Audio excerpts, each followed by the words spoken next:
To their Cardinal jerseys.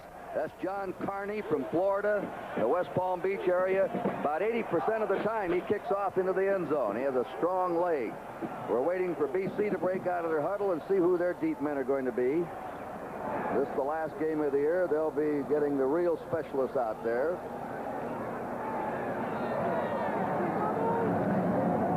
They're staying close together to stay warm, Kurt. Right now, we just talked to the Weather Bureau here in Memphis. It's 11 degrees. 11 degrees at game time. And now Boston College breaks out.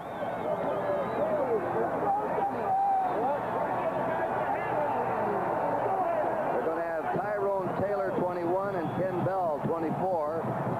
Taylor will be on the near side, Bell to the far side. Just a slight breeze in the back of Notre Dame here in the first period.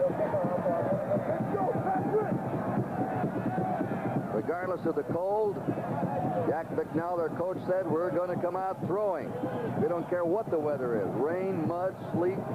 We like to pass. We pass to establish the run. So look for BC to start throwing the ball right away here in the first period. We have a holdup of some kind. I think they're waiting for the bands to clear out. What about the shoes, Bud? They had 3 choices tonight: regular cleats, artificial turf shoes, or sneakers. I think to begin the game, both teams will be wearing their regular grass cleats. And if it gets colder, they'll switch to something else. And as the field freezes, more and more the tendency to go to the sneakers.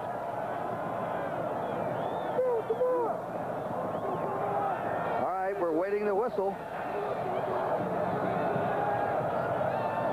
Here we go with the 25th annual Liberty Bowl game. This one is driven to Bell on the 5. Ken Bell comes up to the 20, 25. Good return, 30, 35.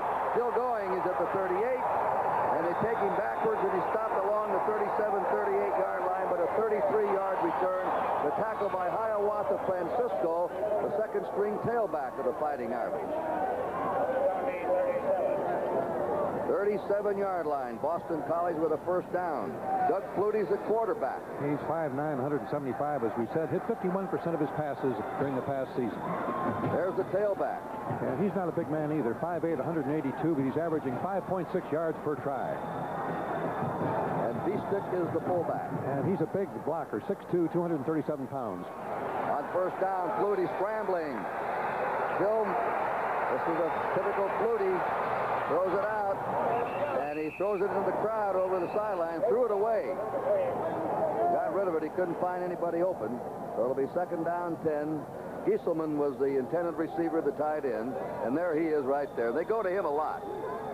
And Phelan is their flanker. He caught 22 passes, an average of 18.6 per reception during the season.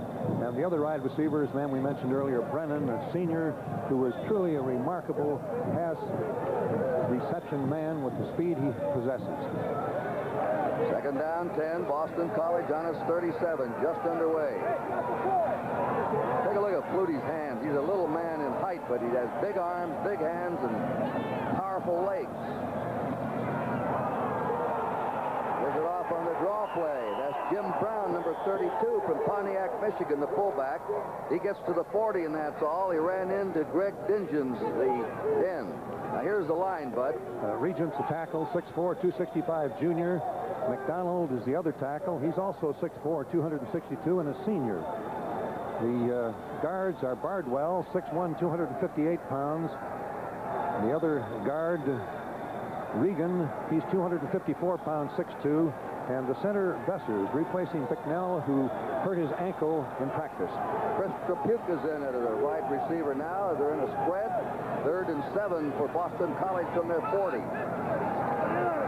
Flutie on the straight drop back. Fires. Great catch at the 42 of Notre Dame. The ball fumbled. Was it a completion? And then a fumble. Brian Brennan with those sure hands of his. Let's see how they rule it. Brennan, as we mentioned, mentioned, has got the ability to run the very precise patterns. Flutie delivers the ball while he's making the break across the middle. He's high in the air. You can see that he bobbled it just for a moment, but then was able to make the reception and got them off the hook. Third down, long yardage when the play was called. Oh, a big third down play by Doug Flutie. First down, Boston College on the Notre Dame 43. They're in their single back setup.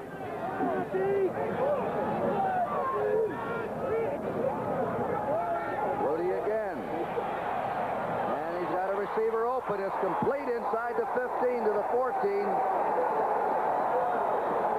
Janik went back down the field to make the grab, and hitting Brendan Murphy, who's played very little this year, caught the ball.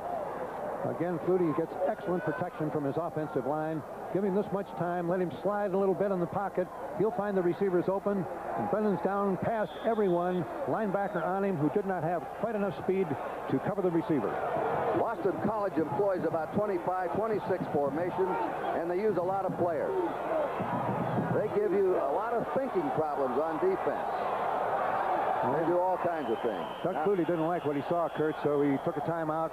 They're so close to being able to put some points on the board, he didn't want to waste a play. So he goes over there now to talk to Jack Picknell, the head coach. Our first time out. We have 13 minutes to go in the first period. Boston College is threatening to score. Notre Dame nothing, Boston College nothing. All right. The Boston College Eagles have a 49-yard drive going. They took the opening kickoff, started on their 37. They're now on the Notre Dame 14 with a first down, lining up in their I formation. Stratford and Beestick are the backs in the I. Giaquinto is in motion. Stratford slips and goes down, and he stops at the 13-yard line of Notre Dame. And a little bit of indication that this field may be slippery tonight, Bud. Well, it's cold enough that the moisture is going to freeze very quickly that's on top of the field, and the moisture resulted from the tarpaulin being there and then being removed. And as it freezes, it will get slicker, make it difficult for the receivers and particularly difficult for the men who have got to cover the receivers. Brian Brennan was out. He's back in again. Giaquinto's to the left. Notre Dame is not blitzed yet. I expect they will one of these down soon. They're trying to play a contained defense. Stratford is in the slot. Now he comes over in motion. Flutie, good protection again, fires, and it is no good. Hit the hands of Stratford at the 3-yard line. He couldn't hold on to it. Notice the receivers wearing gloves. And that was a very fine throw. Stratford feels sick, as you always do when you drop one that could have put you first down or maybe even resulted in a touchdown. Third down, 9 to go. Boston College on the Notre Dame 17. Brennan spreading to the right. Phelan to the left. A split backfield. 3rd and 9. Stratford and Beestick are the backs. They try to blitz him. There's a pass, and it is a touchdown. He hit Brian Brennan for the score. 12:07 to go in the first period. Brian Brennan has just come up with his 9th touchdown catch of the year. All-time Boston College record receiver. Excellent job of picking up the blitz. You can see number 23, Stratford, made the key block on the blitzing safety man. Brennan, one-on-one, is able to defeat the Notre Dame cornerback easily. Catches the ball in the end zone for the score. Let's take a look at it from another angle. You can see the Notre Dame cornerback who's got man-on-man. He can't quite stay with Brennan as he runs that sharp post pattern to the outside, and the ball is right on the numbers. Oh, a great drive engineered by Flutie. 63 yards. The kick is up, and it is no good. Boston College, this may be their weakness here, their place kicking game. They missed quite a few extra points this year, and their field goal percentage was not very good. And their coach, Picknell, says, I do a lousy job of coaching kickers. All right, we're going to be back here. There's 12:07 to go in the first period. Boston College just struck the first time in their possession, and the score, Boston College 6, Notre Dame nothing.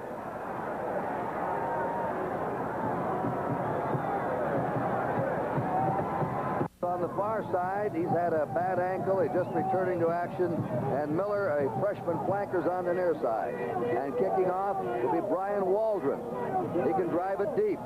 Kicking against a slight wind. It's going to the far side to Bell. Fumbles the ball on the 8. They're in trouble. slammed down on his 13-yard line. Gary Foss was telling Bud and me today that they've had poor field position all season long. They just can't get good field position. Here's the Notre Dame backfield. There's the senior quarterback, Blair Keel. He'll be starting. 6'1", 206-pound senior, hit 55% of his passes during the regular season. And this is Chris Smith, the fullback. He's a big man, 6'2", 231 pounds, averaging 5.5 yards a carry. And the key to the offense, Pinkett, their tailback, averaging 5.5 yards, rushing the football. BC knows it must stop Pinkett, number 20 tonight, to have a chance to win this game. There he is with the ball. He's out to the 17. He's hit by Ted Gaffney, the right linebacker, 57. Pinkett's had an amazing year. We'll be talking about him in a minute. Here are the Notre Dame receivers coming up. There's the tight end, Bud, Mark Bavaro. And he's a big one, 6'4", 246 pounds. Fine receiver, fine blocker. And Jackson is their wide receiver. He's had 23 receptions, 19-yard average, 181 pounds, 6 feet tall. The other wide receiver, Howard, smaller man, 5'9", 171 pounds, but very fast. Notre Dame runs out of the eye most of the time. 2nd and 6. Heel on the rollout. The flip. It is incomplete to the 25-yard line. And the pass was intended for the tight end, Bavaro. Now here's the offensive line. And Schreiner, the tackle, is 269 pounds, 6 feet 8, a senior. Perino, the other tackle, 6'5", 271 pounds. This is a very tall offensive line. At one guard, Scannell, who was 604, 270 pounds. Mauney is the other guard. He, too, is a big man, 6'5", 278 pounds, and a senior. And the center, an Irishman, Mike Kelly, 6'5", 269. 3rd down 6, Notre Dame on their 17, trailing 6-0 early in the first period. Blasting through, it looks like a first down over the 30 out to the 35 is the fullback, Chris Smith. And they plan to run their fullback more in this game than they have this season. The fullbacks have been mostly blockers, so that's a good 3rd down play for Notre Dame. Just a straight-ahead handoff to Smith and straight-ahead blocking. You can see them just pick everybody off. They had a little stunt on. The linebacker moved to the outside. Smith cut back away from that, almost broke it, and is tackled by Thurman. Notre Dame, as you said, Kurt, Notre Dame plans to run the fullback more. Also, they'll use more motion tonight than they have during the regular season. They had very little motion during their season. They're in the eye, first down on their 35. BC leading 6-0. 10:50 to go in the first period. There's a fake. Now the pass is deep, and he's out there, and it is batted away at the 25. Milt Jackson, the receiver, and Ratajkowski, number 15, flicked it away from him. Ratajkowski is the fastest man in the Boston College secondary, which is a veteran secondary and a very solid one. And the pros think that Ratajkowski is the best prospect on the Boston College team defensively. It's a senior secondary for the cornerman and the strong and free safety. Timeout on the officials.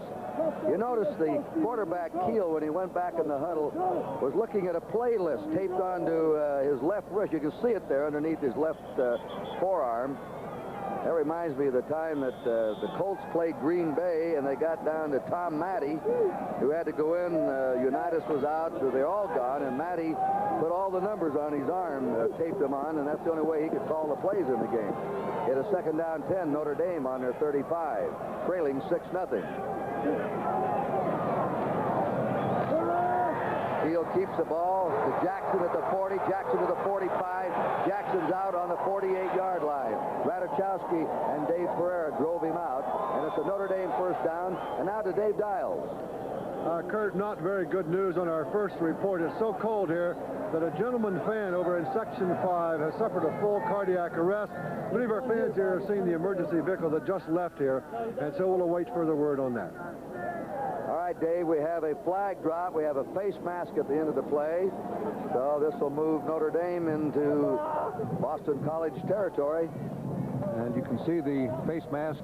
That's number 15, Ratajkowski, who got his hand on the mask, and that rarely is a planned situation by a man making the defensive play. You're going for the ball carrier, and sometimes you just inadvertently get the face mask. Fourth down. Boston College marched 63 yards for a score. Flutie passing to Brennan. It was Flutie's passing that led him downfield. Notre Dame's now come back, and they're in BC territory for their first time. They'll be on the Boston College 47 with a first down.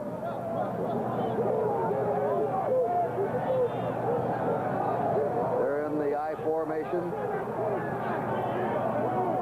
Pinkett is the tailback. There goes Jackson in motion. They give it to Pinkett. Pinkett hit. Shows up. Look at that balance he has. That's why he's great. He's to the 40, still going into the 38.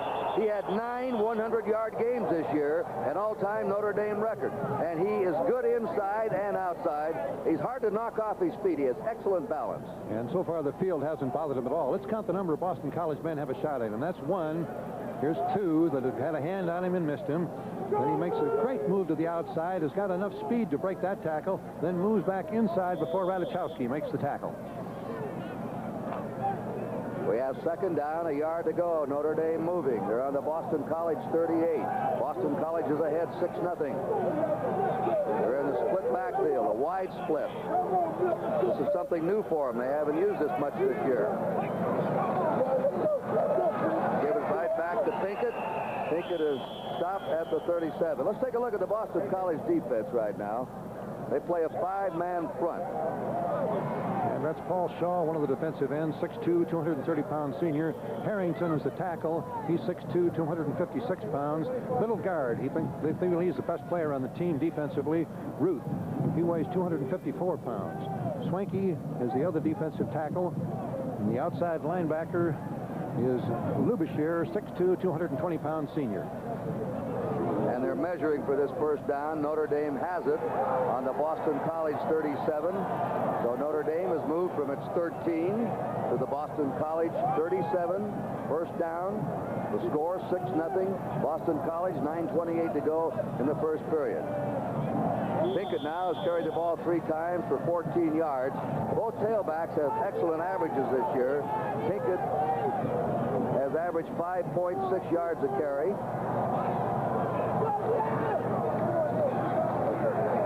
Hitting is the fullback this time over his left guard, squirming over the 35 to the BC 34. Rob Swanky and Mike Ruth made the stop. Now the 2 linebackers, and one of them is a great one, and there he is. Yahtzee, leading tackler on the team, 79 unassisted, 32 assisted tackles, total of 111, 6'2", 238-pound junior. And Gaffney, the other linebacker, 6'2", 225-pound sophomore. They're both quick. They've both got excellent ability to cover the field, speed. It is second down 8, Notre Dame on the Boston College 35. Blair Keel with a split backfield.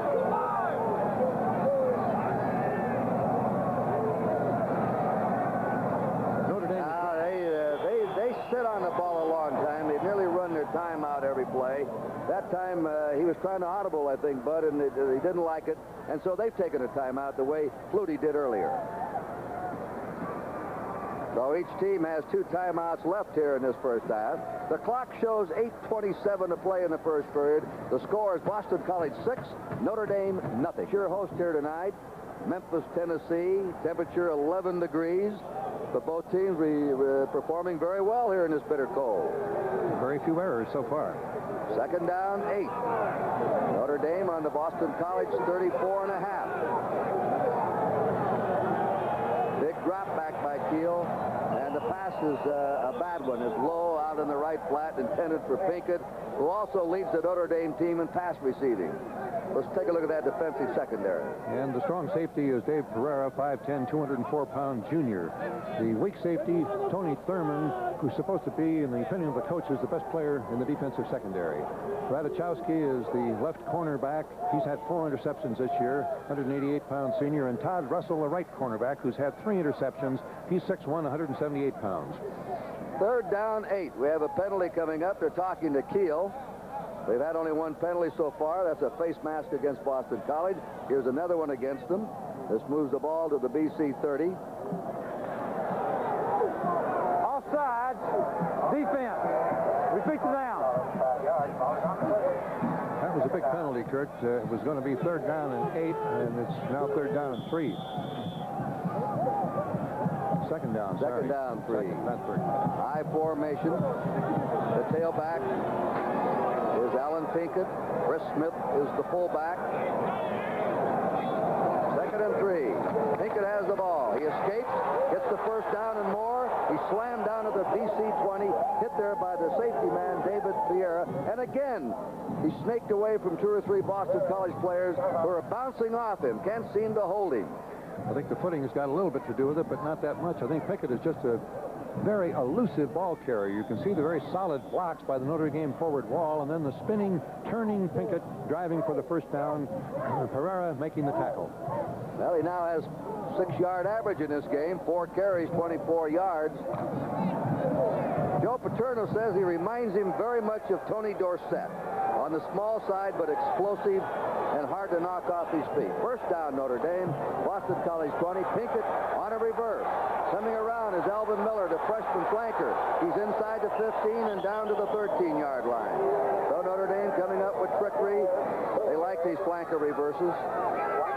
Reverse at this point, when you're driving, it appears to be a dangerous play, but the Boston College defense was starting to pursue very, very rapidly, and when you are moving rapidly with the flow of the play, the reverse is always open, and you can see the pursuit moving to the left side of your screen. They see the reverse coming, and the linemen now of Notre Dame have moved down, got blocking position, and do an excellent job of picking up the secondary people of Boston College. Second down, 3 on this long Notre Dame drive.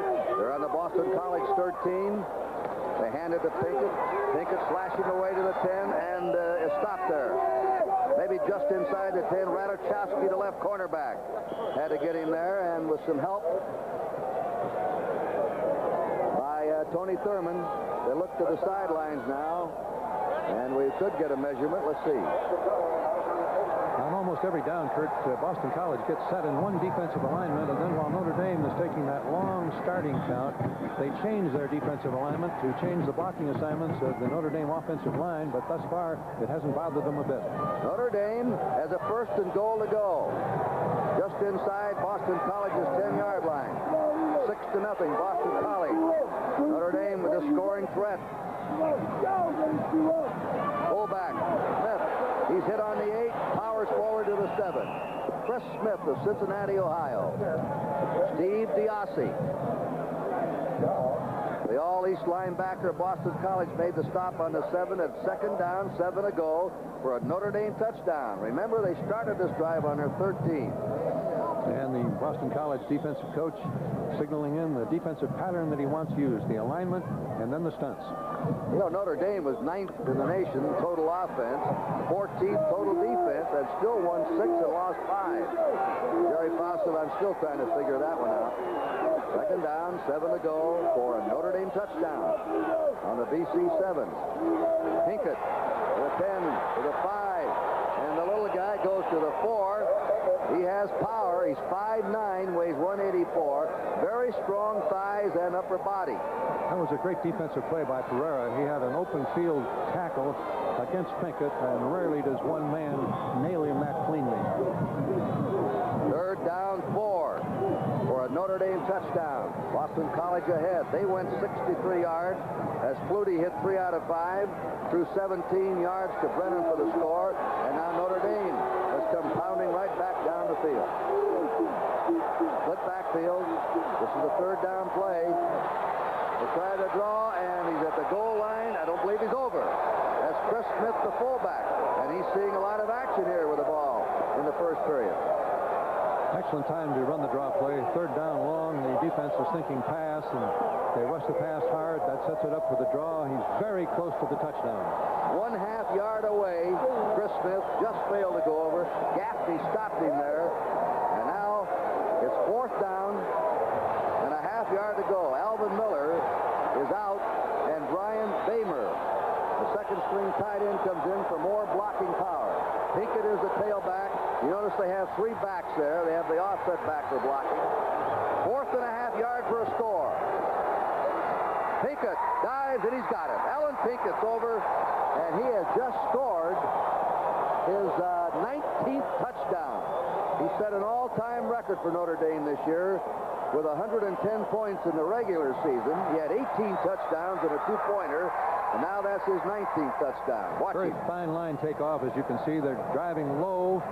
Then Pinkett has room to come up over the top, and he's got enough spring in his legs to put him up in there. As we take another look at it from a different angle, you can see how they're cut down the defensive lineman and how high he comes up and over to score. Pinkett scored with 4:24 to go in the first period. Mike Johnston for the point. He's missed only one this year, and his kick is up, and the kick is good, and Notre Dame has the lead. They had an 87-yard drive. There's Pinkett. Is he all right? 87-yard drive, a time-consuming drive. It took 16 plays, a coach's dream. We'll be back. The score, Notre Dame 7 and Boston College 6. Jack Bicknell, Cowboy Jack, they call him down here.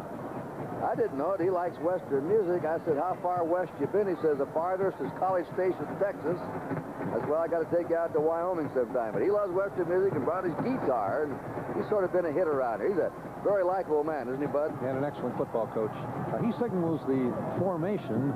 They play from 26 or 27 different offensive formations, and then they have a substitute player come in to call the play. Again, it's Tyrone Taylor and Ken Bell, the deep man. Bell on the far side, away from you. Taylor the closest. And Hardy will kick off with a slight breeze at his back. That drive at Notre Dame, by the way, took 7 minutes and 43 seconds. They had the ball nearly half of the first period in that drive. All right, the kick is a low one. Will be bounding around, and it's fielded on the 5 by Taylor. He's up to the 10. Gets up to the 18, and that's it. That's the objective of the kickoff team, to hold your opponents within the 20-yard line, and you've done your job. And, of course, the bouncing ball skittering around the turf gave the defensive coverage a chance to really get downfield before Boston College could organize a return. All right, the last time they had the ball, Flutie took them quickly in the score, hitting 3 out of 5, passing to Brennan for the score. It's Flutie, Stratford, Beestick, Phelan, Brennan, and Gieselman in the skill position. Phelan in motion. Flutie out of the pocket. Short pass to the 24, the 25. Stratford came out of the backfield and reaches the 25 of Boston College. Hit by John Otry, the tackle who trailed the play. On the previous drive, Stratford dropped the ball. He almost trips here over his center, Vesser, but he does get back, gets his balance. He's a great athlete, drills the ball. Stratford on a little curl pattern out of the backfield. Flag down. Boston College committed 2 penalties in that Notre Dame drive that hurt Boston College. They would have had a 3rd and 7. An offside by BC gave Notre Dame a 2nd and 3, enabled them to continue the drive.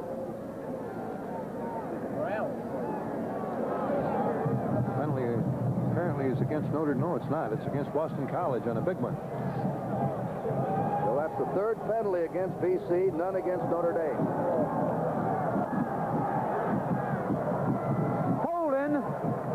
Offense. First down. There's the scoring drive, as we already told you. Ball's on the 9-yard line now of BC. 1st and 20. By the way, the 2nd string center, Bob Fissers, is in there. The 1st string center, Jack Bicknell, the son of the coach, has a bad toe, hurt in practice. They're worried about that on the exchange. That passes to Brennan, and it's a little behind him and fired hard in this frigid night air, and it's incomplete. Naylor was covering. So it is 2nd down and 20. Boston College pinned back to their 9-yard line. What about the 2nd string center who hasn't snapped a lot this year on the exchange with the quarterback, Bud? Well, he's a 4-year letterman, so that gives you a little more confidence than you normally have, but you always hate to lose your starter. Jack Bicknell said, I'm not worried about him being my son. I'm worried about him being our center. Yeah, center. He'll be in there for the long snaps on punts and field goals. 2nd down 20. Boston College on their 9. Notre Dame's ahead, 7-6, first period. Flutie on the handoff. They're going to pin him down. There's another flag down, and they roll Beestick out of bounds for Janik, who leads Notre Dame in tackling, made the stop on him. And I think this penalty's against, that's Stratford, this penalty's against Boston College also. Notre Dame was supposed to come into this game maybe a little over anxious and tight. It's been the other way around. They played almost mistake-free football. Boston College now is into its 4th penalty of the first period. And the penalty was for clipping. I would assume that Notre Dame would refuse the penalty. Decline. I think it was Beestick. Notre Dame declines the penalty, so they'll lose the down. It'll be 3rd down and 20, Boston College.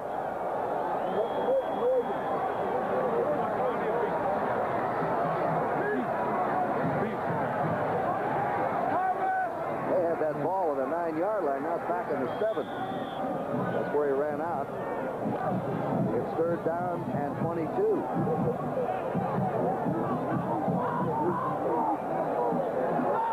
Lone setback. Slot left, slot right. Now Stratford's in motion. Trying to spread them out. The handoff, not going too far. That's Beestick, the fullback. Good power runner up the middle. Couple of touchdowns against Alabama. He's just short of the 15. Tony Janik and Chris Brown teamed up for the tackle. There goes Beestick out, and it's a punt formation now for Boston College. Quickly to Dave Dials. You know, it isn't often I hear a thrilling speech, Kurt. You and I and Bud have sat in on so many, but yesterday, terrific speech by former Treasury Secretary Simon at the luncheon here at the Liberty Bowl. I wish we had time for you to give it all, but all of us were stirred by that speech about patriotism. Oh, aren't you nice? And this is the year to talk about it, too, because we're going to have an Olympic Games in Los Angeles in '84. They're going to make all Americans proud.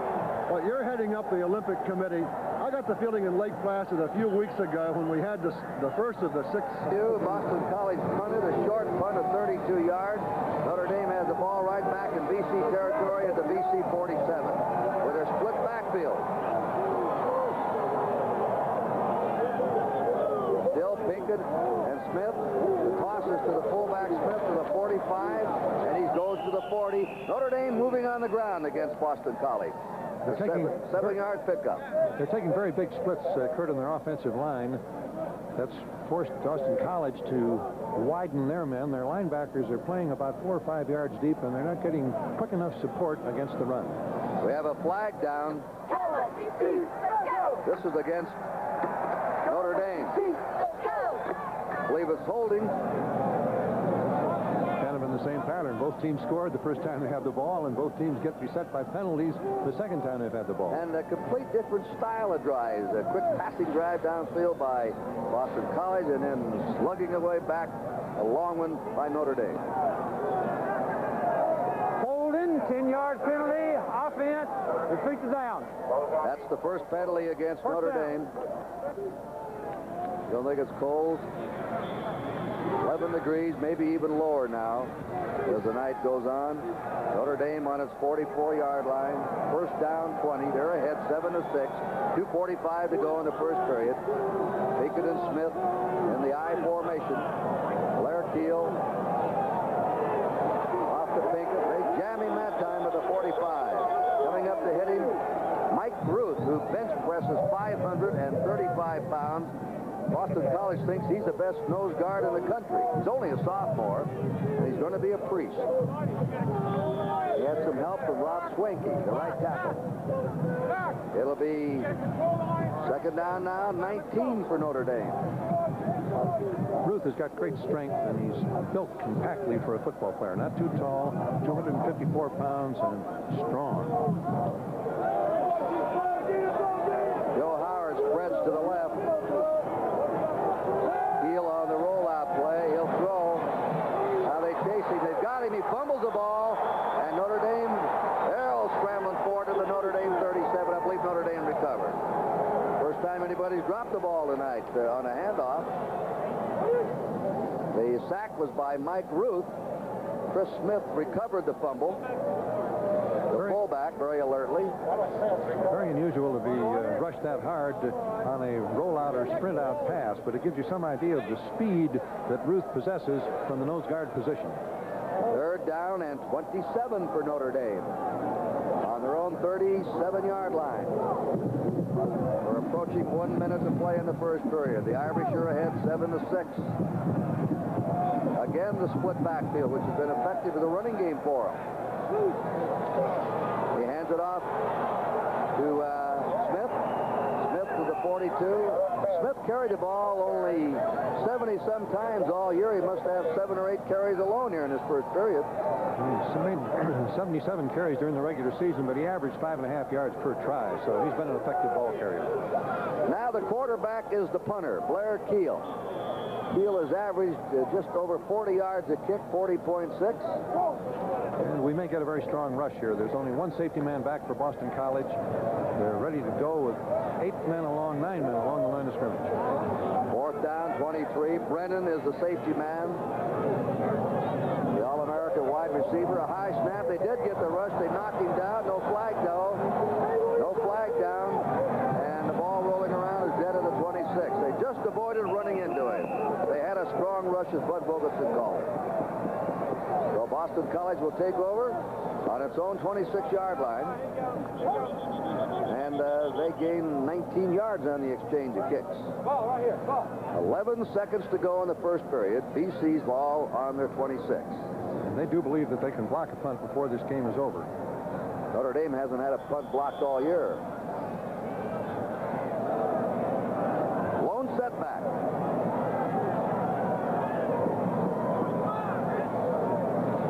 Flutie trying to throw a quick one. Now out he goes with it. Just a little over the reach of Jim Brown, the fullback. Flutie has all the touches. He can fire hard. He can feather it to you. He can make you run under the ball. If there's any improvement in him, the coaches say it's his technical knowledge of the game. We try to coach him hard before the snap, Jack Bidnell says. Once the ball is snapped, it's like trying to mess up a Ted Williams, a good hitter. Leave him alone. He is just a natural. Has a great instinct to play the game. All we can do is mess him up, telling him what to do after the ball is snapped. 2nd down, 10. Boston College on his 26. This will be the last play of the first period. And they're going to run it off tackle. They go to the 30, and there they're stopped. That is Jim Brown, the fullback. Time has run out for the first period in the 25th Annual Liberty Bowl game here in Memphis, Tennessee. And the score at the end of the first quarter, Notre Dame 7 and Boston College 6.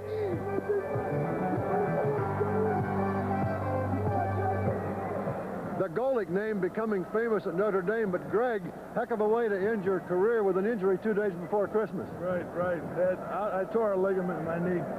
All right, there's some talk that maybe Notre Dame wasn't up for this game. You've been on the bench with your teammates. The attitude of the Fighting Irish. We're up for it. This game's like a national championship game for us. We're ready. Okay, Kurt. Start of the second quarter. 3rd down, 6. Boston College on their 30. Notre Dame ahead in this game, 7-6. In motion. Stratford. The quick toss out is intercepted by Notre Dame. Intercepted at the 37. That's for Janik, who has number 58, who doubles the tackles by the rest of his teammates. And it was a bad toss by Flutie right into his hands over the middle. Flutie was rushed on the play, as you can see. A little bit of a stunt there. Number 92 getting pressure on him. He was slipping as he delivered the ball, but Prajanic made a very fine move in front of the receiver, reached high, and was able to hang on to the ball. That's the first turnover in this game. Remarkable with 10-degree temperature. Notre Dame's on the Boston College 34. They run the playoff tackle, surging forward and stopped at the 28-yard line as Alan Pinkett. Steve Diassi made the initial hit on him. Pinkett's just a sophomore. He's got 2 more years left. There's only been 3 1,000-yard rushers in a season in Notre Dame history. Vegas Ferguson holds the all-time record, Al Hunter, and now Pinkett. But Pinkett has 2 more years to go after this. Notre Dame has had excellent field position the last 2 times they had the ball. The 47-yard line of Boston College, and now the 34. 2nd down, 4 for Notre Dame on the BC 28. Brooks is in the game. Brooks has the ball, and there's a flag drop. Goes to the 25. And where the position the flag came from, it's almost certainly a holding penalty. Mark Brooks played for Jerry Faust, Moeller High School. Faust had that remarkable record, undefeated season after undefeated season. And that record induced Notre Dame to hire him to come as head coach. That's a holding penalty. Let's see if we can spot it, Bud. See that number 63, the nose center Kelly, just a little bit of a hand on the jersey and a very solid lock on the jersey. And the umpire behind the line saw it very, very quickly. And, holding Mike Ruth, he's so strong, that's the only way you can stop him. Well, he's a good man. Huh? He's been in an awful lot of plays, but it was a tough penalty for Notre Dame. Holding, 10-yard penalty, offense, repeat second down. Ball's on the Boston College 36. It is second down 12 for Notre Dame. They're ahead 7-6. We just opened the second quarter in Memphis, Tennessee. Blair Keel, great drop back pattern, fires away to the sideline. That's grabbed off by Boston College. Was he out of bounds? That was George Ratajkowski against the sideline, and his Boston College ball. And the first turnover was intended for Mike Favorite, number 83. Ratajkowski stepped in front of him, pinned against the sideline, and picks it off. Very good timing by Ratajkowski on the play. Keel is not rushed. Has plenty of time to deliver the ball, but it's just an excellent defensive play. Ratajkowski moving in front of the receiver to make the reception before stepping out of bounds.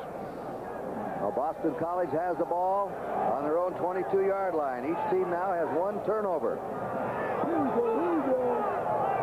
7-6 Notre Dame. BC's in the eye. The handoff. The tailback, Troy Stratford, and he's knocked down for a yard loss.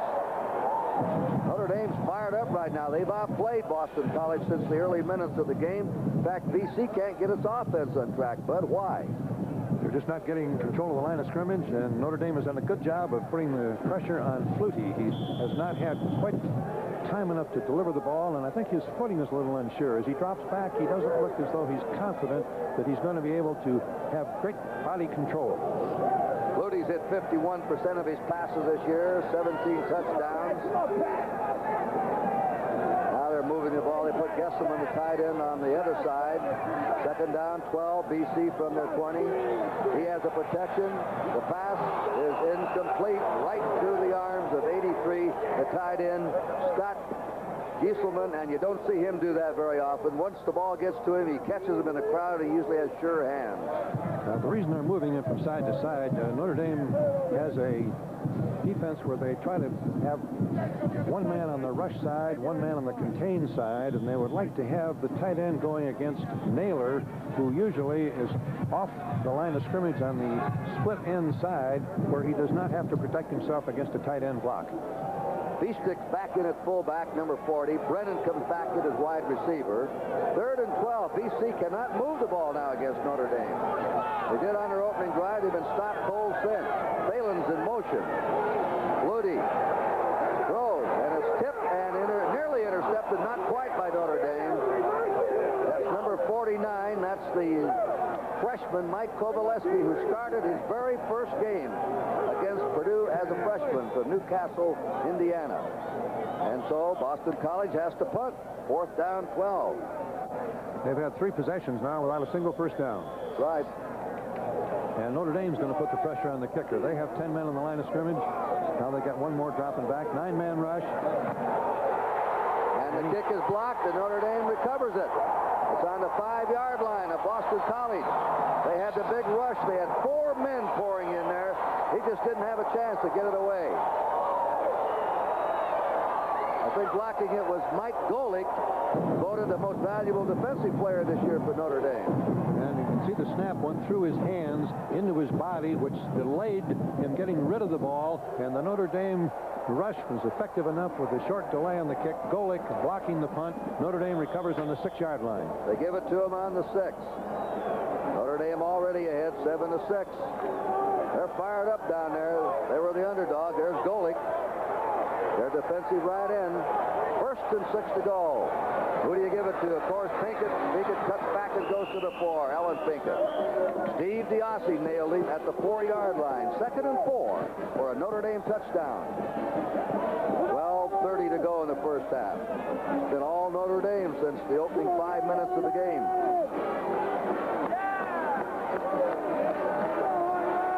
Jack McNell chomping on that gum. He has to be concerned right now. You can't be any more concerned than that. That's right. The worst mistake in football is block punt. Total offensive yards in the first period, 75 for Notre Dame, 72 Boston College. Most of Notre Dame's on the run. This is a 2nd and 4 play for a touchdown. Keel throws incomplete at the 4-yard line. He's having trouble on that rollout. He was trying to hit number 82, the tight end Mark Bavaro. And he also got a lot of pressure on that one. Pereira coming in with a strong safety rush. Put the pressure on him. He didn't really have time to deliver the ball properly. By the way, Bavaro is a Danvers, Massachusetts boy playing against Boston College. 3rd down, 4 to go for a Notre Dame touchdown. Their running has been much more impressive than their passing tonight. In passing, they've had only 1 out of 6 completions, 14 yards. Out of the eye, Pinkett takes the toss, and he is over. He just slipped through a little crease, but a flag is down. They've got a flag down. That's what Pinkett really does, like all the great backs, finds one little crack or one little opening and slithers through. And what they all have, too, Kurt, is the ability to accelerate when they see that little bit of opening. They almost double their speed. White back, wiped out, flag dropped, and a Notre Dame touchdown is called back. And Jerry Fouts, of course, naturally upset. On all the blackboards at BC and their workouts, stop Pinkett. Stop Pinkett, you win this game. If you don't stop him, we may not. Holding, 10-yard penalty, offense, repeat 3rd down. Puts the ball back on the 14-yard line of Boston College. Makes it 3rd and 14 for a Notre Dame touchdown. Pinkett's going to be very tough to stop. He had a over 200-yard game against Penn State. 217 yards. The next game, 197 against the Air Force. 2 best games back-to-back by a Notre Dame runner in their history. That's nearly it is over 400 yards these last 2 games of the season. Keel on the toss. It's a touchdown. He hits Alvin Miller, the freshman from Kirkwood, Missouri. They score, and Notre Dame now leads 13-6. Miller ran a fine pattern. It's just a slant across the middle, and Keel does a marvelous job of having the ball right on target. Here's Keel dropping back. There's a little bit of a fake, a little misdirection. That gives the slant pattern by Miller a chance to open up. He's in front of the cornerback. He's open for the touchdown, and he was hit perfectly on the numbers. He has been coming strong, and Jerry Foss says he'll be a star next year. The sophomore is only a freshman. Mike Johnston to try for the point. The kick is up. The kick is no good. It was blocked that time. Kurt Swanky broke through cleanly to block the extra point, and a very big extra point from the Boston College standpoint, since they had missed their first one. So each team has missed an extra point. By the way, Miller was the first player that Barry Switzer of Oklahoma tried to recruit in this last freshman class. We're going to be back here. Notre Dame now leads 13-6. Here's the Boston College side of the field. Let's take another angle on the touchdown. He just slanted into the end zone. And the fake of the 2 backs from the I formation to the right side of your screen opened up the pattern for the slant by Miller, and he was able to beat the corner man. All right, we have Taylor and Bell as the deep men. Tyrone Taylor, Ken Bell. Carney will boot it.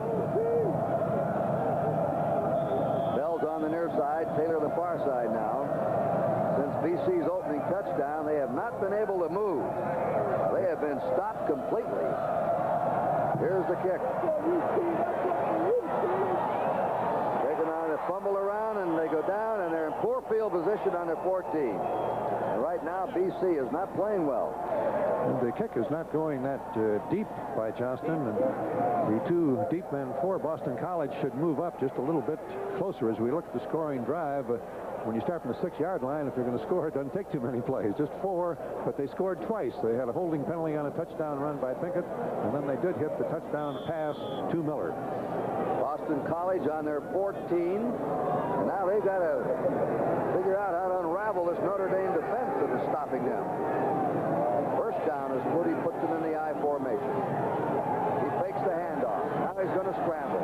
He gets it out of there. They're trying to contain him. They've got him contained. And that's what their job is at 58 for Janik. They're playing a contained defense. They had 3 ways to go against Flutie, they said. An all-out blitz, blitzing 4 players, a single blitz, or a contained. 4 men rushing, holding their lanes with the wide men staying outside, and don't let Flutie get outside you. And they're doing it very well, Bud. And the time that they hit the touchdown pass, it was an all-out blitz by Notre Dame, and that kind of makes you discouraged about it. Second down, 10. Boston College on their 14. Notre Dame ahead, 13-6. 11 minutes to play in the first half. BC goes to its setback lone. Flutie whips a short pass. It's incomplete. Right down the middle. Sailed by Brendan Murphy, number 87. And it appears, Kurt, that the receiver's hands being cold are making it more difficult to catch the football. Flutie's throwing the ball quite well, but the receivers are having a difficult time hanging on. There's several that have gone right through their hands. A short range. Flutie's secret, they ask you what would be the toughest thing in this game tonight. He says, keeping my hands warm. He needs to get his receiver's hands warm. Right. He had a big game against Alabama in terrible weather. Flutie now has had 6 straight incompletions after hitting 3 out of 5 on the opening drive. Notre Dame faked the rush. 4 men coming. There's Flutie on the rollout. And his pass is batted away. A great save there by Rick Naylor, number 37. He just got it with the end of his fingertip. It was intended for Brian Brennan. He made a fine job of staying in his position and not being moved out of position. As you can see, Flutie rolling around, stopped the throw, then moved back outside again. Naylor stayed in his own position of the field, and you can see him coming across, knocking the ball out of the arms of Brennan. Don Mihalik to punt. He had one blocked the last time. Gets the clean snap from Bicknell. The kick is not too deep. Greg Bell fields it on his 43 to the 45. He's hit and brought down on his 47-yard line. Down there for for Boston College is number 48 to make the stop. That's Mosley, a cornerback. We'll be back. Notre Dame has the ball, and they're ahead, 13-6.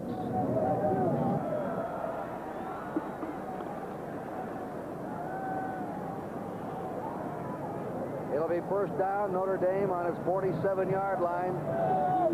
And after scoring on their first possession, Kurt, Boston College has not made a first down on their last 4 possessions of the football.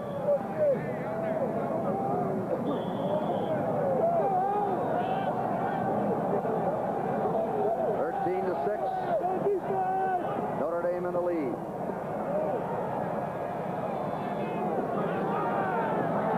Blair Keel, he's gone all the way. Makes the draw. He's going to throw off the roll, and it is complete to the 36-yard line to the tight end, Mark Bavaro, number 82.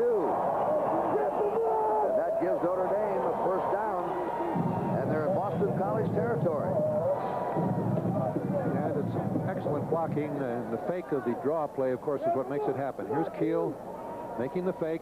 That's Pinkett. You've got to respect Pinkett. He's hit hard, but Keel is absolutely open with plenty of time to throw. He finds Bavaro wide open for the first down.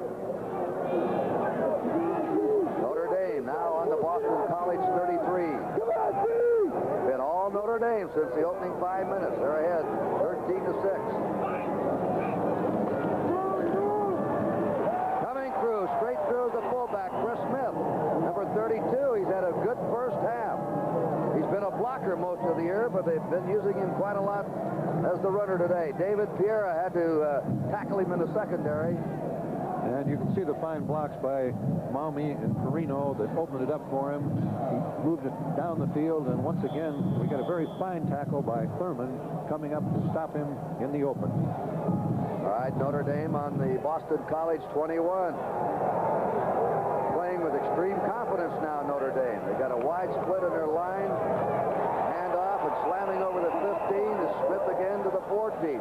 He's hot now, bud. And if you've got a play that's going, keep using that play. It was a straight-ahead handoff, the same play as of the previous down. Great blocks again by Kelly, Maumee, and Perino. There's a man that has been under extreme pressure. Gary Faust. He knows it. He said, I want to win every game. I'm looking forward to next year. I still think we're going to have a great team. It'll be his 4th season. Pinkett on the toss. He's to the 10, and he's out of bounds on the 12. Alan Pinkett from Sterling, Virginia, taken out by Steve Diassi and Tony Thurman.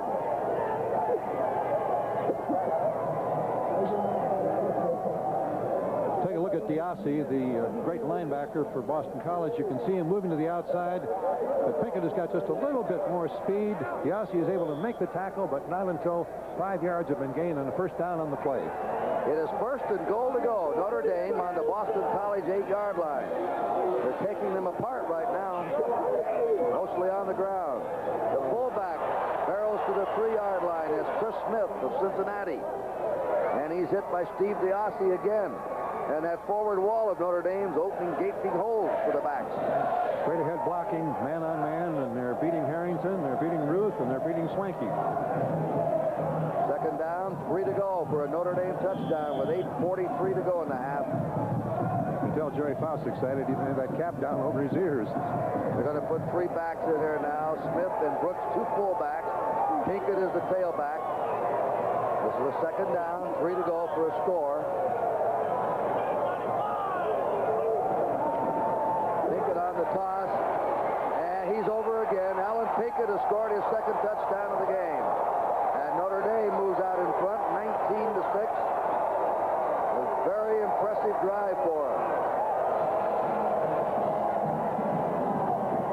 They just shoot away 7, 8, 9 yards at a clip. The Boston College linebacker's been playing very deep. They're not able to get up quickly enough to support. Pinkett's got a little more speed than Diassi, so he's able to outrun him as he gets that quick opening hole. As we watch the blocking, Bavaro makes an excellent block, as you can see. And also get a great block by Perino. The guard pulling, makes a fine block, maybe a little bit of holding on the play, but Pinkett puts it into the end zone. And he scored with 8:19 to go in the first half. Mike Johnston for the point. The kick is up. And is no good. Well, he's missed 2 tonight. 1 block. That was no good. Gaffney was in there to deflect it. Just got it by the hand. We'll be back here as Boston College will receive the score. Notre Dame 19, Boston College 6. 12 carries, 49 yards. Together, as a tandem, they've been effective as Notre Dame has rolled on the ground. Boston College needs some field position, Bud. Well, Notre Dame's had bad field position all year, according to Jerry Faust.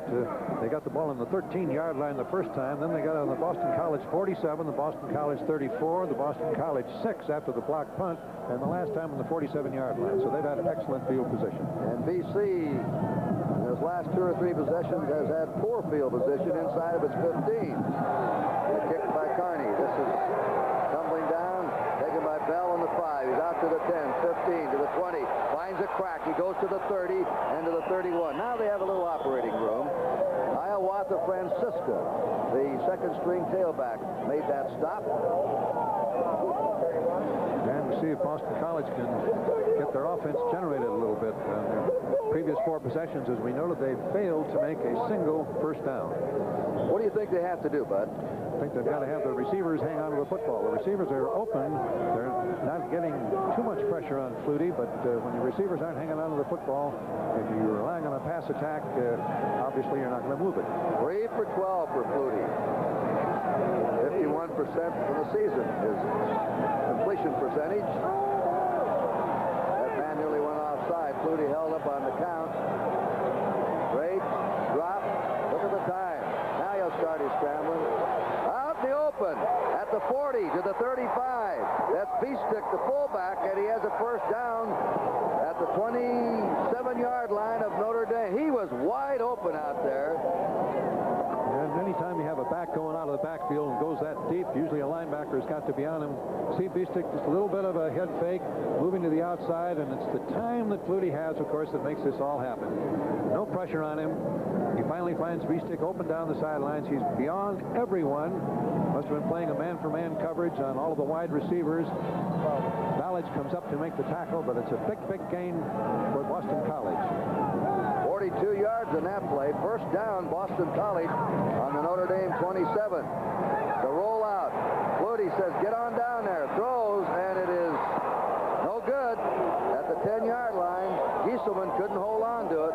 Went high in the air. Stacy Turan hit him there, number 30, and jarred it loose. He's the left cornerback. Flutie makes a great fake here of the draw. You can see it. Beestick moving to the inside. That let him get out around the corner, and now he said, get down the field further. Get down the field further. I can get the ball to you. And now tight end gets the ball. He is really popped hard. Very fine defensive play by Torrent. It is second down 10, Boston College on the Notre Dame 27. Notre Dame ahead 19-6. 7:47 to go in the first half. Stratford slips and goes down. Maybe lost a yard. They've stopped in cold today, but he hasn't had the ball too much. Kovaleski, the freshman linebacker, brought him down. Every time Stratford started to accelerate, he slipped tonight in this frozen turf here. Here's Kovaleski coming out. I don't think that he's running with the same degree of confidence that Pinkett is. If you're worried about being in a questionable footing situation, it transforms itself to your feet not having a lot of confidence. All right, this is third down and 11. Boston College on the Notre Dame 28. The pass, the crossing pattern, and it is a touchdown to Gerald Phelan. The junior, Gerard Phelan, scores from Rosemont, Pennsylvania. Great catch. He's averaged over 20 yards a catch this year. They don't go to him nearly as much as to Brennan, but he's very dangerous. He's got excellent speed. He gets down behind him, as you can see the joy on the bench of Boston College, Jack Bicknell. The delivery and the quickness, the accuracy with which Flutie threw the ball is why he is being considered as a possible Heisman Trophy winner next year. They finished third in the Heisman race this year. So he brings them right back. 69 yards they go, and they're going to go for two. They're trailing 19-12. They'll try the two-pointer with a lone setback. Flutie will throw for it. He slips, he throws, incomplete. So BC's failed to convert after each of their two touchdowns. It was intended for Brian Brennan, and that leaves them 7 behind. And I think he'd have hit the pass had Brennan not slipped. See Flutie back. He's seeing the entire field, sideline to sideline, but he slips as he gets ready to deliver the football, and he's just enough off balance to overthrow it. Brennan couldn't reach it. Yeah, Brennan was open there if he'd hit him with the pass. We're going to be back as the score now is 19-12 Notre Dame. Now probably Cowboy Jack feeling a little bit easier. You always do when you come back on a beautiful drive, and as we look at the pass by Flutie, the way it looked to the Notre Dame secondary, how did he get behind all of us? And Phelan did for the score. Well, that's the catch of the game so far by Gerard Phelan. And now kicking off, Brian Waldron, the freshman. Jefferson's in the middle. Alonzo Jefferson, Alvin Miller, Greg Bell with him. And a kick is coming to the little freshman from West Palm Beach, Florida, to the 10. He gets up to the 20, and he's filled and knocked down there on the 20-yard line. And the tackle is by Dan Abraham. It'll be first down, Notre Dame. This is Abraham going downfield. You can see the speed that he has and the desire that he has. He settles down into a good tackling position here, getting his balance, and now he's ready to move in and make the tackle. Didn't get his arms around, but knocked the ball carrier down cleanly as Smith failed to get past him. Blair Keel brings him up. He still has Chris Smith at fullback, 32. Pinkett at tailback, number 20. They've been dandies here in the first half for Notre Dame. He fakes to Pinkett. He throws it out short to the 25 and out to the 29-yard line. Is the tight end Mark Bavaro. Very good ball handling by the quarterback that time. A clever fake by Keel, and he had Boston College fooled momentarily in their secondary. Well, anytime Pinkett comes over the ball, you've got to respect it. Keel did a good job of moving back to the outside. Found his tight end, Bavaro, wide open, breaking to the outside. And they pick up just about 9 yards, almost a first down. They have second down and a half yard to go for the first down. 6:48 to play in the first half. 19-12, Notre Dame. Pinkett the tailback. He has the first down. Look at him. He broke 2 tackles and he's down on the 33-yard line. He's amazing the way he rips tackles for his size. At 184, 5'9", number 20 there. Pinkett.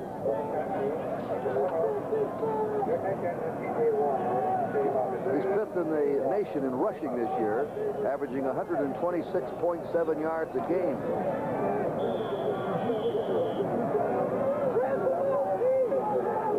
First down, Notre Dame on their 33.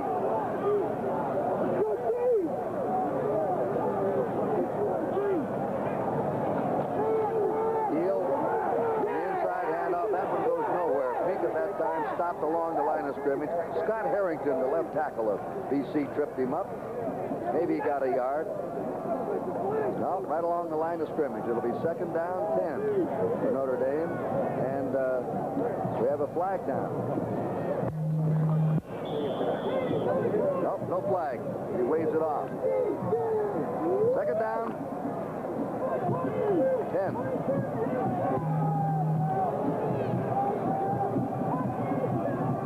Backfield again. They sit over that ball a long time. There's a straight handoff, and Pinkett is tumbled at the 35. Right now to Dave Dial.